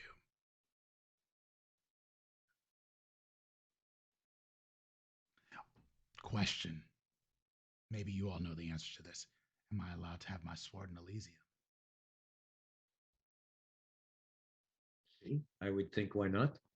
Senor Duncan allows you to. She wouldn't be in charge. Not until through that. However, you have that trick where you just snap your finger and the sword appears. See? Yes, So you can leave it wherever. that's You true. don't need to carry an Elysian. If you need it, it's there. And then you can deal with asking forgiveness afterwards rather than permission before. Best way of doing things.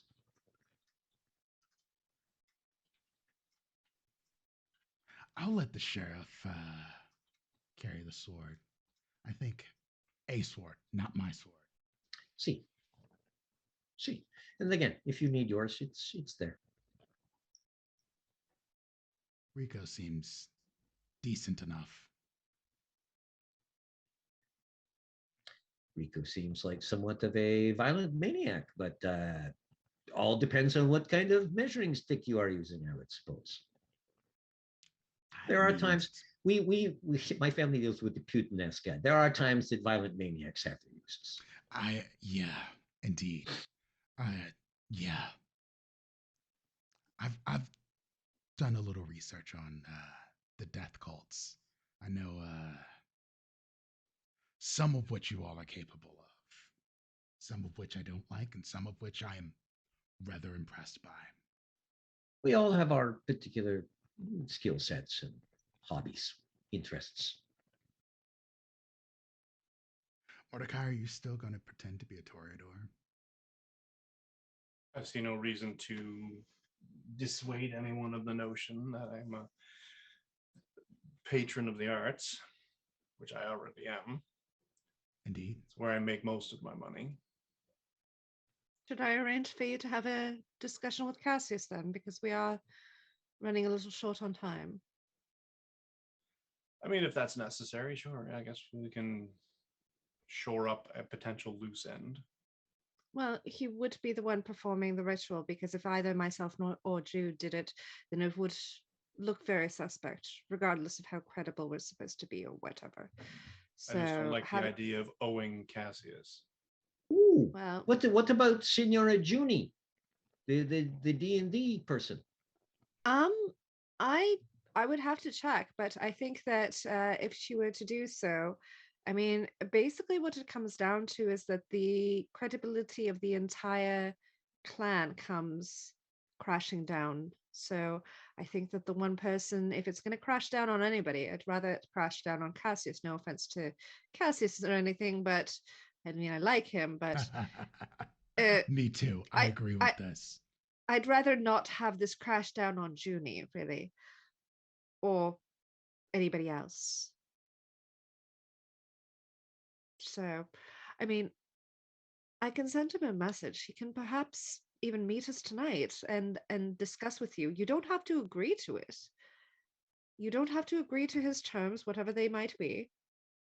I've never Simply- said no to a little deception. I don't See, think we're going and I was to going to get say, out of this without don't. owing a few favors. Yeah, and I don't think there's a whole lot of crashing that could occur. Oh my, we were caught in a lie. Oh darn, we are the first kindred to ever do that. Shucks darn. Well, Yes, by the time if it lasts until post praxis, then See, yeah. and So the Jude being Toreador on the get upset seat, with us. What are they going to do? Paint me like they're French ladies, only with a frown, wearing something pink and frilly? I don't care. They don't know what I do in my off time. No, I don't know what you do in your off time either. No, it's not wise to ask. all right. I mean, anyway, so where do you stand with this, Mordecai? Do you want this meeting or not? Well, I can get a lot more done of a public face of the Toreador than I can with my current lineage that universally seems to be despised. Well, if Bizarrely, worse than even the Tremere. well, if it's any consolation, I don't really have any thing against the ministry. I think that Oh, you haven't read enough of us. probably not. But as a general rule, I tend to not have really anything against them. They haven't really done anything to warrant such hatred. Anyway, I'll send him a message. And then Abigail sends a text message to Cassius saying that thing that we discussed regarding Mordecai Are you available to meet him? You get back in a couple minutes. Not tonight. All right. It looks like Cassius won't be available tonight. Let me just find out when he is available. And Abigail sends back before Elysium? Question mark. Sure? Question mark? Tomorrow? Question mark. Sure? Question mark? Thank Question you. for Thank you! Exclamation point. Smiley face. Tomorrow, are we planning on doing anything? Dangerous. Yes. Because I honestly think that it's going to be amusing watching Jude, our brawling Tremere, sit with a ruff on her neck like the queen of old, having to curtsy and fake etiquette and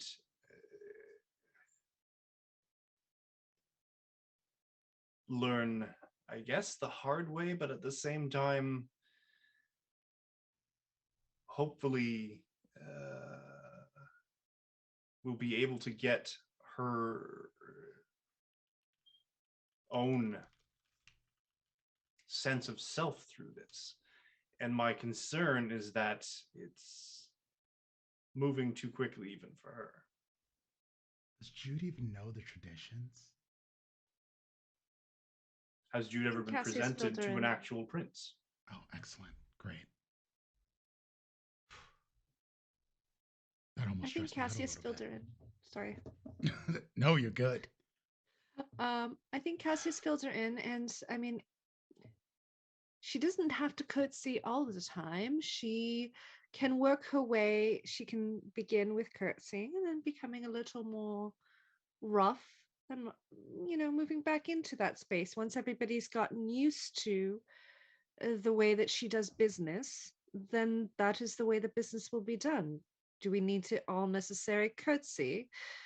Is it Do necessary? we need to curtsy publicly to the prince? Can Well, we maybe she advise will. the prince in public, or does that take away from her power? Well, that's something that she'll have to decide. If she wants us all to curtsy in front of her or bow or whatever, then, that's what she's choosing. But I suspect that she'll probably start doing away with the etiquette niceties, at See, least. I don't see her standing on courtly behavior. No, not at all. Which will lose support from at least two of the three upper clans. Yeah, I Corridor don't love their etiquette. necessarily. Ventrue even more so. That's my Ventrue, concern. in different ways. yes, In different but ways. I think we are already a, what did you say earlier? An Interesting. unconventional, See, interesting interesting city. Use that to our advantage. This is a city that has been without a prince for an indeterminate amount of time at this point. Seneschal is MIA, and now our Primogen Council has went to wherever. Here's my thought. If we think about how long Prince Bastion, was it, has been missing, the other prince who soon took Praxis promptly disappeared. Wherever this other seneschal Mandrake, handsome man, don't know where he went. They have been missing. The power structure has been a Primogen Council and not else. So they weren't even much of a Davenport power and group to begin with. whomsoever, an ineffective Primogen Council. See, So Davenport or whomsoever wanted Primogen or wanted Praxis, they could have seized it anytime.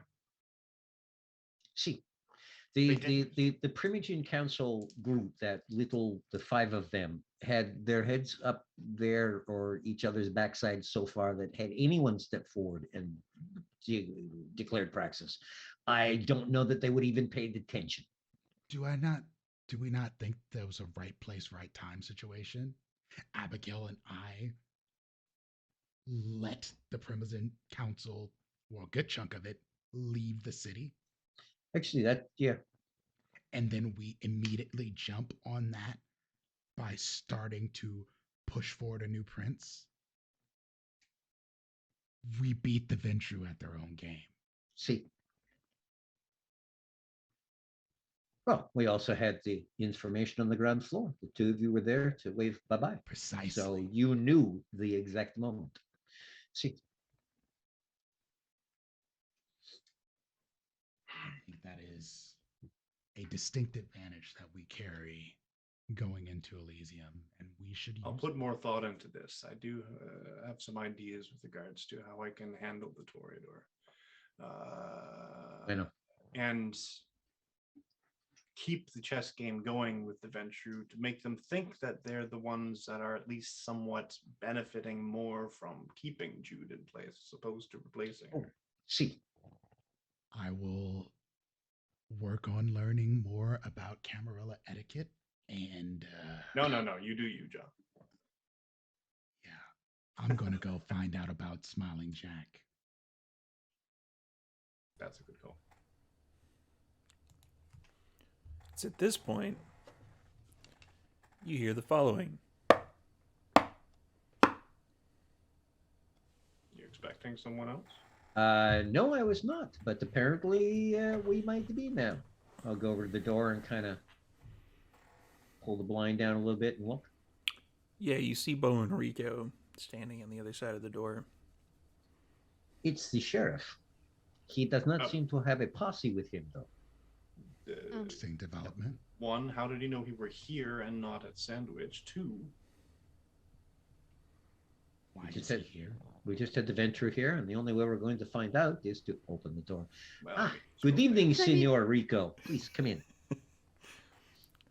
He walks in Close the door. For the cat. with a cat. Oh, you brought a snack. Ow. This is the Malacavian Archon. Ah, bueno. Not a lie. Not a lie.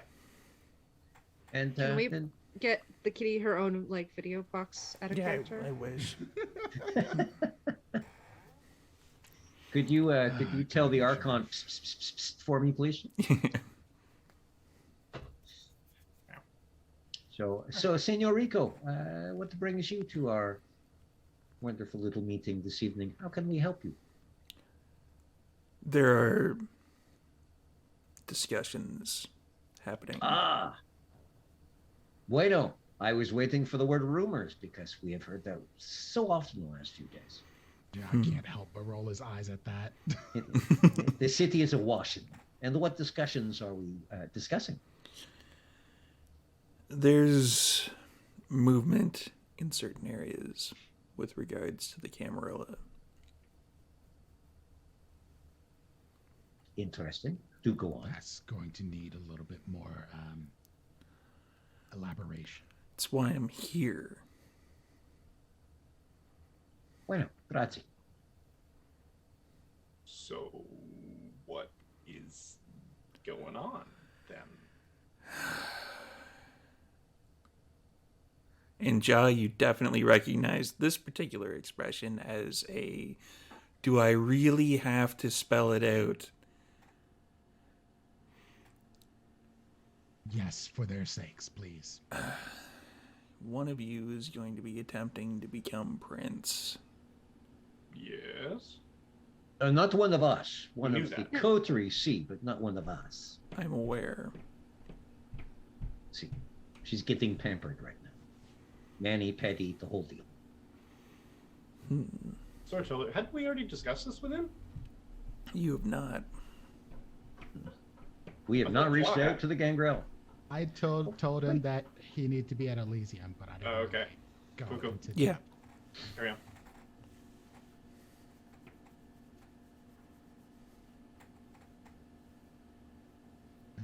So what's the And- issue? I don't have an issue. I'm here to discuss.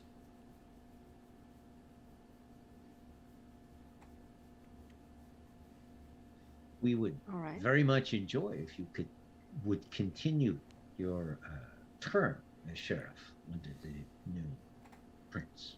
You have done quite an astounding job, if I do say so myself. I'm very impressed with everything I've seen and heard. You're quite likely one of the most effective sheriffs I have run into. Should all work out as it should. You're not fired. That make you feel better? Not really.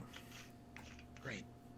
I didn't think it would, but I figured that'd be useful information. Worth saying. What are your terms, Mr. Rico? I don't have any. So the gangrel will continue to be, parks and wooded areas, and will not be disturbed. It is not our place to upset the natural order of things. What do you want? What brought you here to discuss? You've used very few words. Part of my job is to ensure the continuation of the Camarilla. Yes. That's what I'm here for, to make sure that you are all ready. Ready for? Seizing Praxis. About as ready as we can be. We do expect some surprises. Open the can and find one of those little jumping snake things in it here and there. So we'll be careful about unscrewing the tops off Kindred just in case. But things are building. I am feeling relatively confident in our group and our selection of who to support. Rico, I have a question for you. Proceed. I heard a rumor that there was an Archon in town. That was the other reason for my visit. It's Is true. that a confirmation? It is. Excellent. Is the Archon still in town? Yes. They're waiting to see Can- what happens with the seat in practice. Not necessarily. They're here to help with the Sabbat.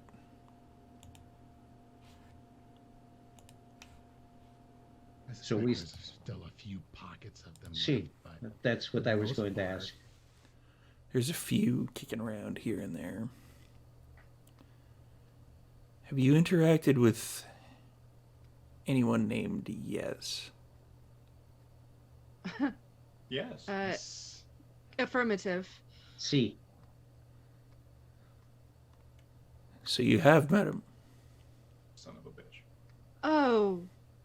Oh no. We named him Primogen. interesting. Oh no.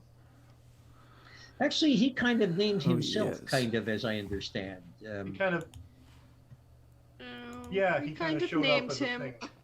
No, we kind of named him. And we kind of offered it to him, and he was like, "Yeah, sure." I don't know if that was actual confirmation or if he was just saying his name, like a Pokemon. Probably both. So, what would you I like know. us to do then? I say nothing. It's up to you. Wait, who is yes? He's an Archon. For which of the Justicons? As surprising as this may sound, Lucinda. How that stuffy old Ventru could stand this That is particular probably- Malkavian's See, presence. the only Justicar whose name I would know. Same. Huh. This changes nothing, really. No, No. Well, no. But it's an interesting piece to have on the board. What Because is He'll the- continue to be Archon, or not. He'll act as Primogen, or not? That would be a demotion. Well, no, I mean he'd still be an Archon. See, He would He'd just be be at the Primogen as well. purview of the Justicar. Well, As to yes, whether I or mean, not Would potentially be a conflict of interest. that would Yeah, be it's up. more of a babysitter. That'd be up to the Justicar. No one takes the Sure. Malkavian seriously, anyways. Oh, that's not necessarily entirely true. No. I mean, Um, in terms of Primogen Council-ish, no one expects them to come out with any sort of tremendous political machinations. They Oh, expect them to oh. be the seers and the oracles and the prophecies. Well, here's my question: What is the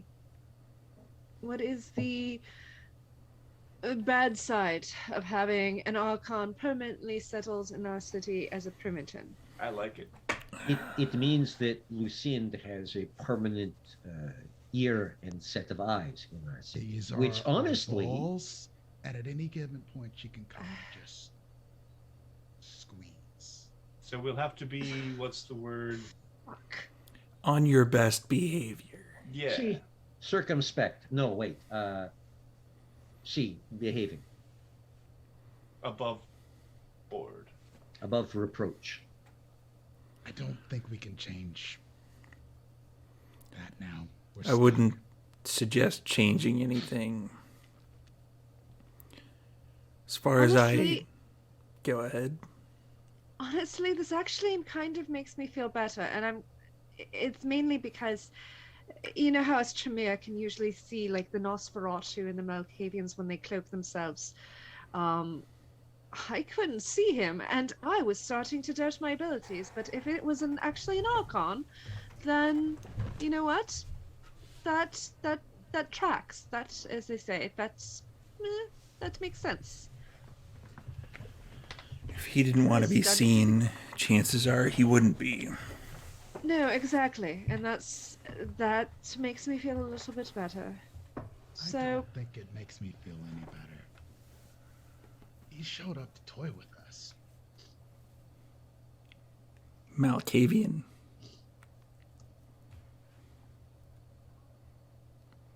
Think about it. I honestly You're don't think he was muted, toying. Joe. what about no and maybe? Who are they? Bullshit, probably. Personalities, for all we know. But there's files on all three of them. Yes, no, and maybe. Probably. So, hang on. You got the Good advice. files on these Malkavians. Those were the Did it ones that I say gave to you. C? See, again, and I handed it back because I know nothing about them. But it's, did anyone, I should have read them, obviously. And I apologize for not doing so. Did anyone read the files? Because did it say anywhere in the file about yes that he was an Archon? As far as I know, nothing was there about Why yes would being it? an Archon. So Cassius didn't Archons- know about it either. Archons and Justicars occasionally wander into cities, and if no one knows what you look like, has anyone here actually met Lucind? So, Fun. Haven't had the name. pleasure. See, I know the name, but that is Might way have a above my celebrity pay in grade. our city. she could actually walk in right now, and none of us would know who it is, and all of our kindred senses and powers would only pick up that she is in fact kindred. Excellent. Occasionally, rumors have it that Archons have been known to go into cities just to test things out, see how things are going. I can only assume that Yes was in the area and dealing with the Sabbat, as it were, now that mostly they are gone. And we've just given him a nice, juicy reason to stay. Decided to Just have a little curiosity. fun. I mean, honestly, would we treat this as any different from any other Malkavian?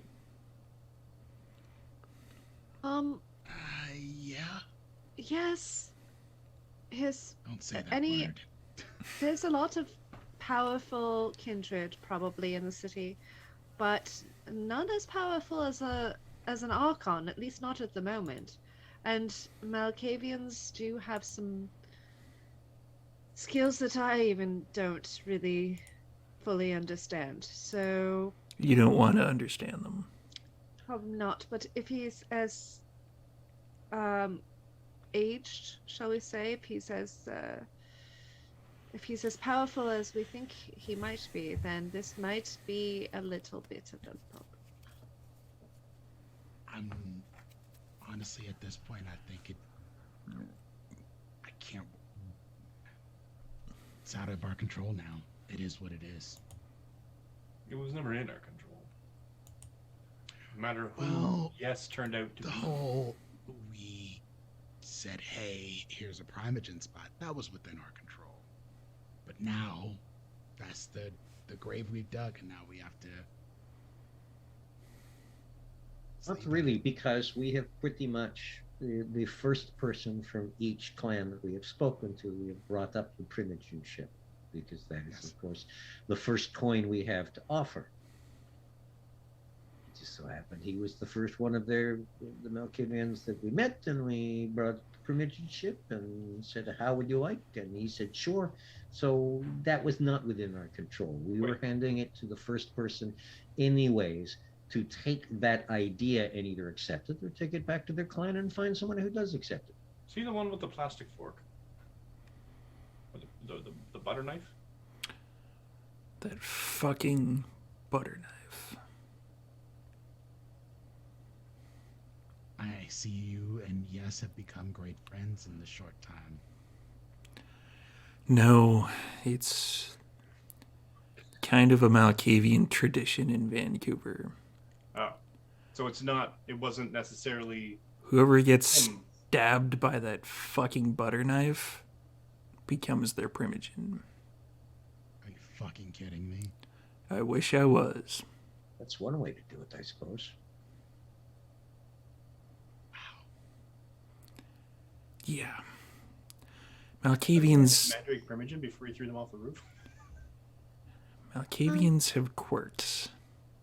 No. Before we go any further, Duran, See, do you remember that necklace that you had? see, Can I borrow it for a moment? see. So I'd reach underneath, pull the necklace out over the head. Storyteller, Yes, that's me. Can I use the extra die from Duran's necklace for my Auspex? You can. What is your level of Auspex? My Auspex is 2. Excellent. I was kind of hoping something like this would come up. This gives me a chance to let everybody know that I do things a little differently here. Hey, premonition. No, not premonition. wait. I'm just trying to get another success or two. Give me a roll with the extra die. I already rolled with the extra die. I roused my my wits and succeeded in my rouse. And that's another success, but that only gives me 5 successes. 5 So- successes out of how many dice? 10 dice. I'm Because not doing well. because as I hand you the necklace, of course, I'm going to use your clan ability to borrow Jaw's clan ability, and as you put it on, I'm going to say, "You can do this, Senora." So you get a free willpower So roll. willpower roll it. It's late enough in the night. Time to use it. Got about another half an hour to This go. is 5 and then 2 10s, so that's 9. That is 9. Yeah. What you doing? I'm just trying to see. I'm trying to actually do sense the unseen to a level that I can actually maybe see him if he's here. Storyteller question. Do you put on said necklace? You kind of have have to, though, don't you? In order You to- see everybody playing the home game. This is what we call not Ah. really necessarily trusting your storyteller because you know that Devil's they're gonna fuck with Gambit you. right here. Go on. Is Bo and Rico paying attention to me? Not really, no. Okay, so Abigail kind of goes down and puts the necklace on, tucks it in under her shirt. Perfect. The rest of you see What? Abigail fall over. Abigail, what you see is your body fall over. Oh, hot dang. Oh shit! Astral projection. Voink. That's the thing that I do as a different power because taking out astral projection at level 5 was just silliness. Wait, she had 2 before. Give her 3 Yeah. levels? That's fine. Cool. This is one of the powers of this particular thing. Once you have a bunch of aspects and you go to use aspects with it, it's like, hey, you want to do that? Cool.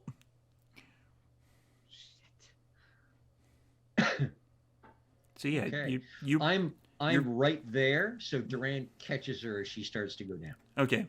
Yeah, Abigail, your And- feet are basically kind of in your feet, but not in your feet.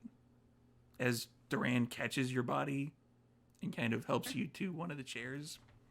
And I'm just outside of my body, and I can see this happening. There is a Do I light. see- There's a light kind of like silver tendril that is extending from you to your body. Okay, good. Do I see the Archon? Nope. Well, then that was useless. Fuck. Was it? Oh, though? no. You learned some cool shit. No, I didn't want to learn that bullshit. What happened to Do her? I see anything else unusual? You see kind of like a. It's weird. It's kind of like the best way to describe it would be kind of like the dark saber. Kind of like a. Okay. It's a light, but it's not really a light, and it's kind of darkness. And it's a ring that is inside Duran's pocket.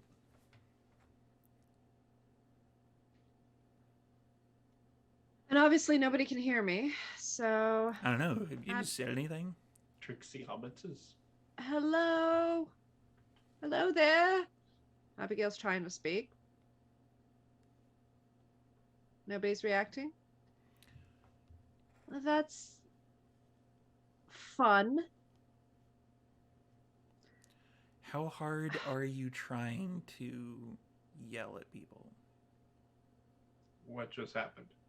Pretty hard, because I think, like, Pretty hard. Abigail has used her aspects since the unseen. She's had premonitions, but her sire never really gave her any instruction, and Cassius it's not really his wheelhouse, so he hasn't been giving her instructions. So she's pretty freaked out by this. Would So you she's probably say yelling. that you are freaked out enough to spend willpower to try to, like, why aren't you listening to me? Well, given that I am now down to willpower, yeah, sure. All right. The rest of you, as Duran kind of motions Abigail's body into a chair, the rest of you see a very, very faint, kind of hazy version of Abigail kind of fade in as she is yelling. You can hear like a whisper. get that? Echoey, ghosty yell. Yeah, it's kind of like an echoey, ghosty, Modulated. like it's the volume of a whisper, but you can tell with her mannerisms, with what she's doing, with her hand gestures, she is yelling at you and wondering why you can't hear her. Oh, this is some Tremere shit right here. I'm going to immediately drop Oblivion Sight in place to see if that firms things up. Give me a wits and oblivion. It's in Oblivion. Let me grab some dice. All right, I'm sorry. I was just going to try and see if the Archon was listening in on us. And Do we know I- she put the necklace on? Duran Duran knows she would. put the I necklace do. on. I think Duran would be the only one. Ja wouldn't be paying attention to the fact she put on a necklace. Yeah, everybody was pretty much talking to Yo. Rico at the time. Oh, there's some dice. 1, 2, That is some dice. 3, 4, 5, 6. 6 successes. Better than average. You blink a few times. The kind of all of your eyes go jet black, and All of you them. All 12. all of your eyes.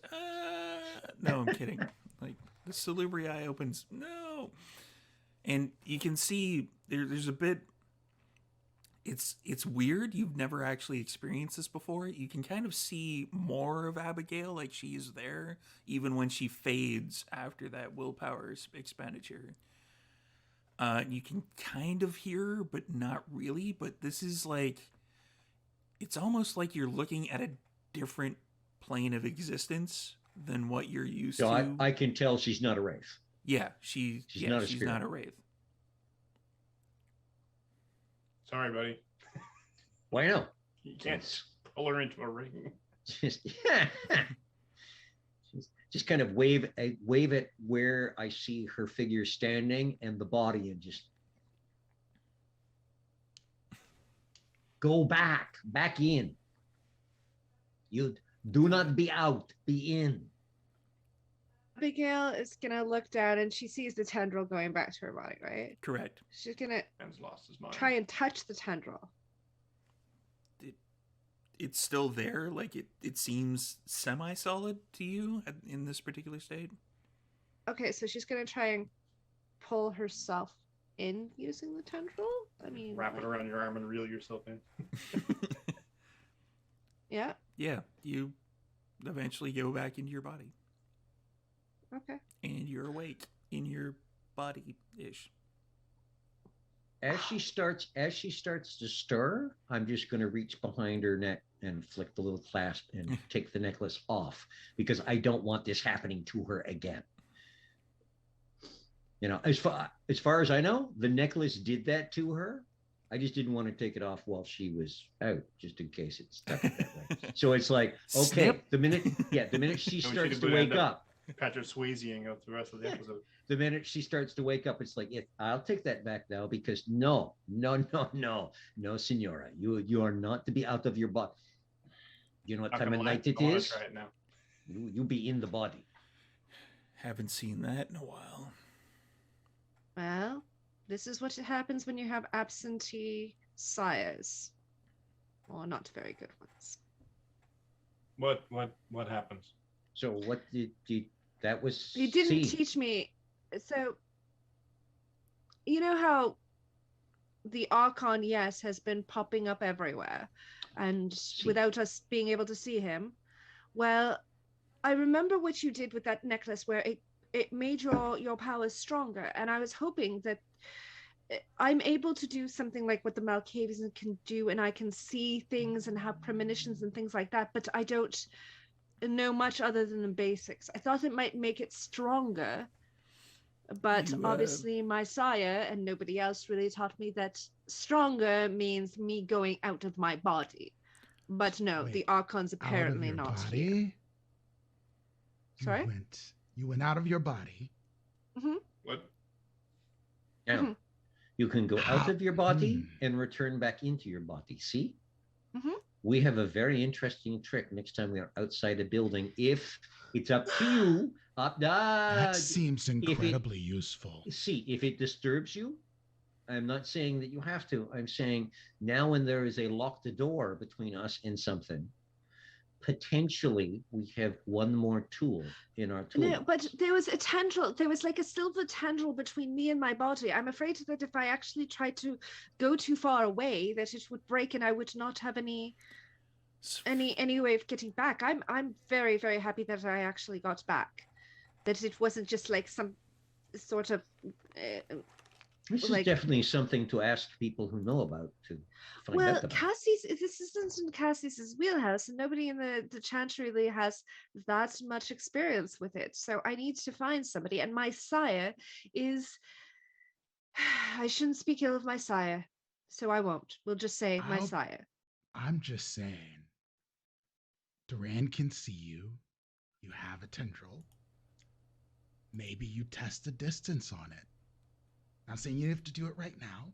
See, we can arrange to get together and experiment We very go to carefully Sandwich, in a we certain go situation. to our lair. See, You test See. it out, see the I have distance further you can suggestion. go. you were also not a wraith. It was not a spirit of the deceased. It was Good. There was a difference there. I did not see the tendril, but this is a good thing. You were not you see. So it is not something that if you wear too long, decomposition sets in, etc., etc., etc. It is something that's a little different. There are those within the Hakata who have the ability, if I remember right, and I might. Duran. See, Well, I'm wondering, this and Abigail, I'm glad you're safe, because that's, See. I can imagine to be Same. a bit Disturbing. That startling. was a bit weird. What I'm wondering is if we can maybe use this amulet of yours, test it, and find out what other limitations or benefits we can all reap from it, so that we have it as a storehouse of information. We know Abigail can now See, project herself See. consciousness, and of that's her own not body. something that has happened to me, even though I have the rudimentary abilities within Auspex myself. So I But wonder then what again, would happen with Jaw or myself. I also have not used it to bolster that. I have used it for fortitude and potence and dominant.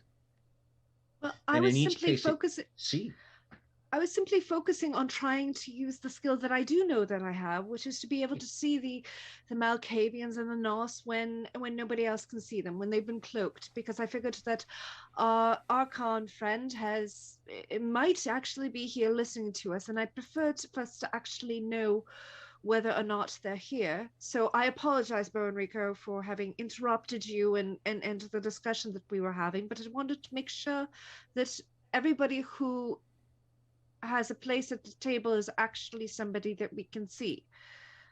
So, but anyway, I was trying to focus on that, and that's when it happened. So I don't know, maybe if you're focusing on a different skill, like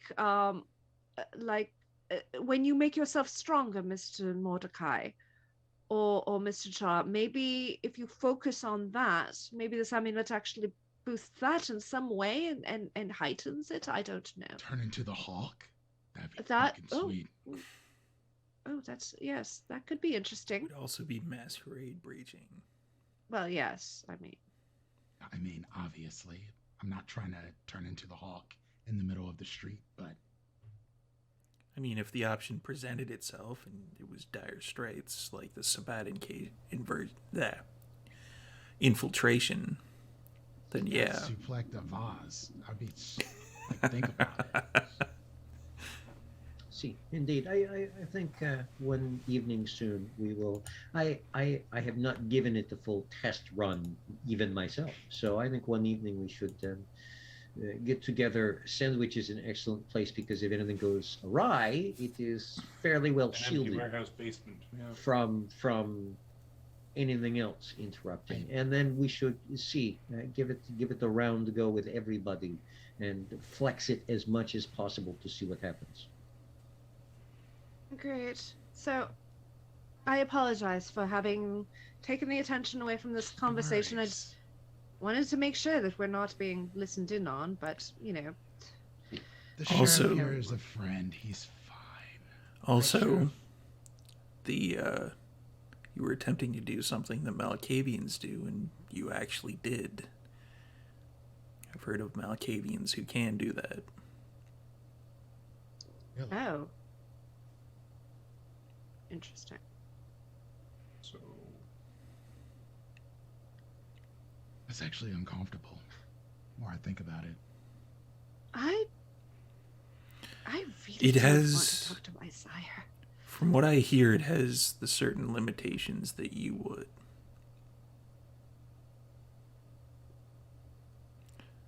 Wards, etc. All right. Sure. Well, this is one for the books. See, Anyway, so back to the No, just just the Archon. Archon. So Hmm, what do we do? yes. I I think don't know if the yes city will could handle me be with more presence. not that big of a deal. I mean, compared to everything else we're dealing with. Doesn't change our plans. No, Not really. no. Fair. I would agree with Senior Cato. I just wanted you all Sure. aware of it. Since you're Appreciate planning on grabbing the brass ring and all that. Grazie. We do appreciate the information. This definitely to know is to be able to plan. I don't think it changes our plans, but you have come bearing much information of an interesting sort this evening, Signor Rico, and we definitely appreciate this. I should probably go. One more thing, Sheriff. Though, Handshake. how would you prefer to have this handled with the Archon? However you want to handle it. Do you Archon is prefer just. Go ahead. Do you prefer that we continue to pretend like we don't know that he's an Archon, or do you prefer that we just outright tell him that we know? It's up to you. I wouldn't. All right. An Archon is essentially a live wire at the best of times. I So wouldn't if touch it. they don't know that you know, it's best that they don't know that you know. You know? See, Indeed. You have quite the way with words, sir. So I've been told. And he does the big handshake with Ja. All right. And then he just walks out.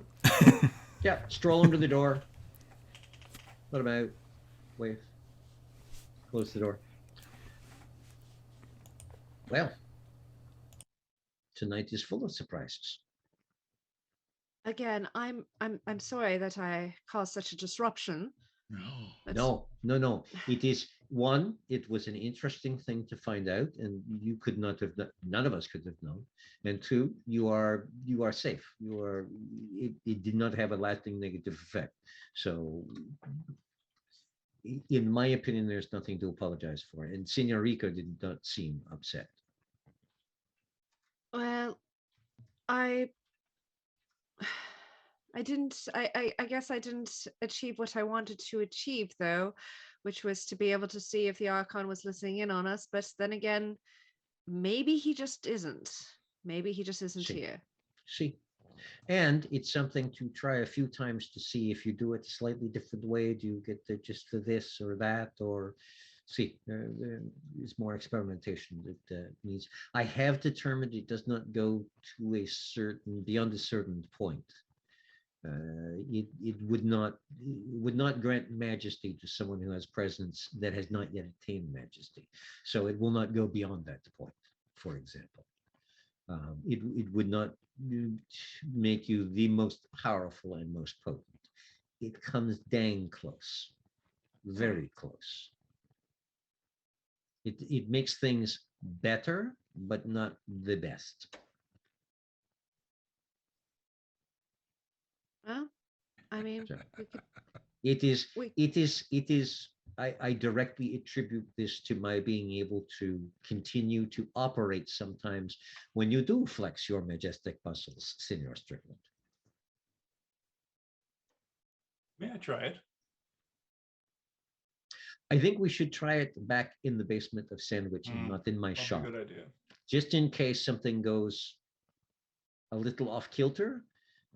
Down there is just brick and stone walls. Here I have a lot of product that, while it is insured, sometimes explaining interesting things to insurance adjusters who do not have a sense of imagination can be a little tricky. And no further explanation needed, sir. See, but I think we should take part of a night soon and try it out. could be Am I being interesting. weird? I think this was a great night. See, Several things have happened. We have lots of information. I agree with Senor Rico. We just continue acting with Senor Yes as we were before. We do not treat him any differently. Had he wanted to flex his muscles and have us bend the knee, he would have done so before now. Now, Indeed. that does not preclude him showing up at Elysium and going, surprise, surprise, I'm an Archon. I still believe he'll But- probably do that. But we will take that as it comes. Agreed. That is true. Prepare for both contingencies. Shall we head to your limo, Mr. Mordecai, then?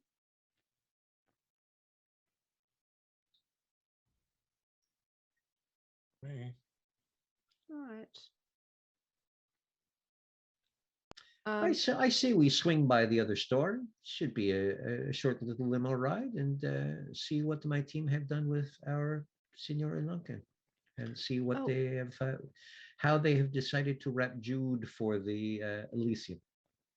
Absolutely. I'd love to see what they've done. See. And we can bring her up to speed on what has gone on tonight.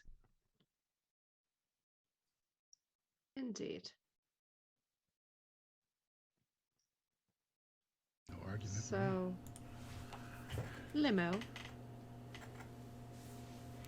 So you're making your way out to the limo? Yes. Yep. Lock the store up behind me as we go. As we're all walking out, Abigail just quietly says to Joanne, I did see something weird. I mean, it's probably not my place, but whatever it is that you have in your pockets seems to be a little bit, it seems to come from quite a dark place. Are you okay? See, that would be Bartholomew. Bartholomew? See, when we deal with the spirits of those who have passed, the only way in order to communicate with them effectively is to have an object to which they were attached, an object to which they have emotional investment. For some, it is a little thing like a ring or Sorry. a ring or a picture or a tie clip. In the case of my cousin Giancarlo, for some it's a person or a pet. Those are the good ones because once those are pass on themselves, then there is less tying the spirit to this world, and they can move onward. Having this ring allows me to communicate with Bartholomew, teach him, and in time, when he is ready to, I will destroy this ring and find whatever other objects are tying to this world, destroy them, and then he will be able to move onward. But see, those sorts of things, because they are tied to the afterlife and the world beyond, tend to emanate a fairly dark energy, as my family tends to dealing. Understood. It was just, and again, I know it's not my place. It's just when I was out of my body, I saw this dark thing in your pocket, and I was just hoping that it was okay, that you were okay. It is an interesting observation that you are able to see this. It is. I mean, I don't know what this is all about, but I'd prefer to just have the rest of you test this amulet or whatever. But actually, can I ask, who is Bartholomew? He is a spirit of a deceased who I've been teaching and working with in order to, much like I still have to go and do a little ritual to see if I can find Jonathan, the one that during the whole changeling court thing that I got to wear me for a short time. Let's just put it that way. There are a few spirits who I deal with. Bartholomew is, think of him as an otherworldly apprentice. I am teaching him how to do some things. He occasionally runs the odd errand for me. A little lookout here, a little watching and listening there. Unfortunately, it's not consistent or regular, but trading a little bit here and there. Understood. I wonder if perhaps in that form, maybe I'll get to meet him at some point. Do I? We shall. Okay, we wouldn't be able to try that in the basement of Sandwich, No, no, no, no. but that would be an interesting thing to see if you can interact with it. That's very interesting. Again, from what I could see, it looked very different. I don't know that you could, but you know what? It's worth trying. If I can see the dark energy, maybe I can see the. I mean, is he always beside you, or is he No, just in current that ring and you call him? no current. The ring is an attachment, much like I would think your silver cord was to your body, Right. but it is a very long attachment. He is currently running around somewhere doing. Oh, They do have active lives past the veil still, so he has a lot of his own time to do his own whatever. interesting. All right. Well, we can discuss it later. We should definitely See, go and speak with Jude. Thank you for the information, Mr. Duran. That's oh, very prego, interesting and something I should learn more about. see, and thank you very much for sharing that information.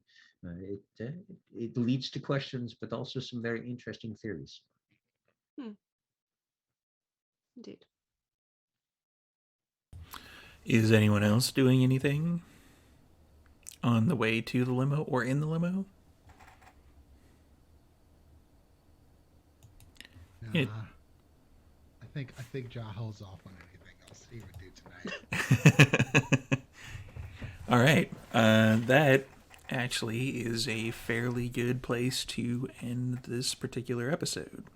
So, thank you everyone for viewing our episode and stopping by. If there are any bits or any subscriptions, we pre-record, so we couldn't react when it happens. But thank you anyway. We're all probably all going to be in the chat at this point. So let's do some quick outros, and then we can get you over to Prince, who will be running Philly by Night over on Rolling D's 20s. We'll raid over there. And if you're going to participate in the raid, we hope you all do. Make sure that you click on the Rolling D's 20s underneath the video. That transfers you over to Rolling D's 20s so that you count as one of their viewers. And give them a follow, give them a like. Go over to their YouTube, check out all their back episodes, and let's start the outros up here with Joanna. Hello, my name is Joanna, and I was playing Abigail for you today. You will find me on Twitter at HyRollGardener. You will find me on this coming Wednesday on the Changeling game, playing Lara Applewood, the thieving Pisky, who thieves a lot, apparently. And you'll find me every Saturday here on the Vampire Takeover. So if you wish to help us out and see more of our content, definitely check out our YouTube. Or there's also a $1 tier for our Patreon where you can check out some interesting other stuff that I might be in. And Prince. Hey everybody, I'm Prince, also known as Dimples and Dice around the internet, and that's where you can find me at Dimples and Dice. Instagram, Twitch, Twitter, all that jazz. Follow me on Twitter for the most information about what I have going on. But recently, I did just finish up my casting for my WoW Beyond the Witchlight campaign, which will be coming up on Sundays. So you can check that out on my Twitter. By the time you see this, there should be an announcement, or at least an announcement on the show. So watch out for that over on Rolling These 20s. And that's where I play the storyteller. So stay tuned and raid over with me to watch what I am bringing my coterie over there, because their time traveling shenanigans are over and they have moved on to a new dimension where they've taken over the lives of their selves from that dimension, and they have no fucking idea what's going on. And it's great. You can also catch me over on the Amphitheater at 8 p.m. Eastern Time on Tuesday nights. We're playing a Red Wall Thing campaign where I play a Sea Otter Paladin. And starting this week, it'll probably have already happened. But you can go back over to the Faithforge Academy at noon Eastern Time on Thursdays. I'm starting a new campaign over there where I'll be playing a Minotaur samurai who has been retired so long that he's lost most of his abilities that he had at level 20 and is back down to level 1 in D&D stats. It's going to be very, very interesting. Wow. That is, yeah, that probably took a while. Mike. Hey, Mike. You can catch my pre and post COVID cosplay adventures at Canadian Captain America on Instagram and TikTok, and CDN Captain America on Twitter, where I do most of my D&D stuff. Speaking of D&D, you can catch me on Tuesdays at 6 p.m. PST, running a 5th edition game of Would-Be Heroes involving Storyteller Steve. And you can catch me on Sundays at 2 p.m. PST playing in another game on this channel called Fandolin by Night, run by Storyteller or DM Sara. And where else am I? I think I've got 1 or 2 more sessions left of playing in Toronto by Day, Tales from the Rookery, as the Motley's much beloved employer.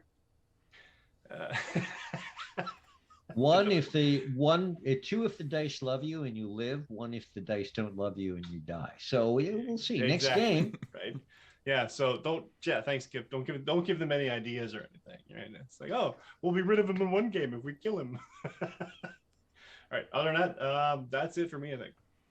For now. Sara is not here this particular week, but we miss you, Sara. She will be back next week.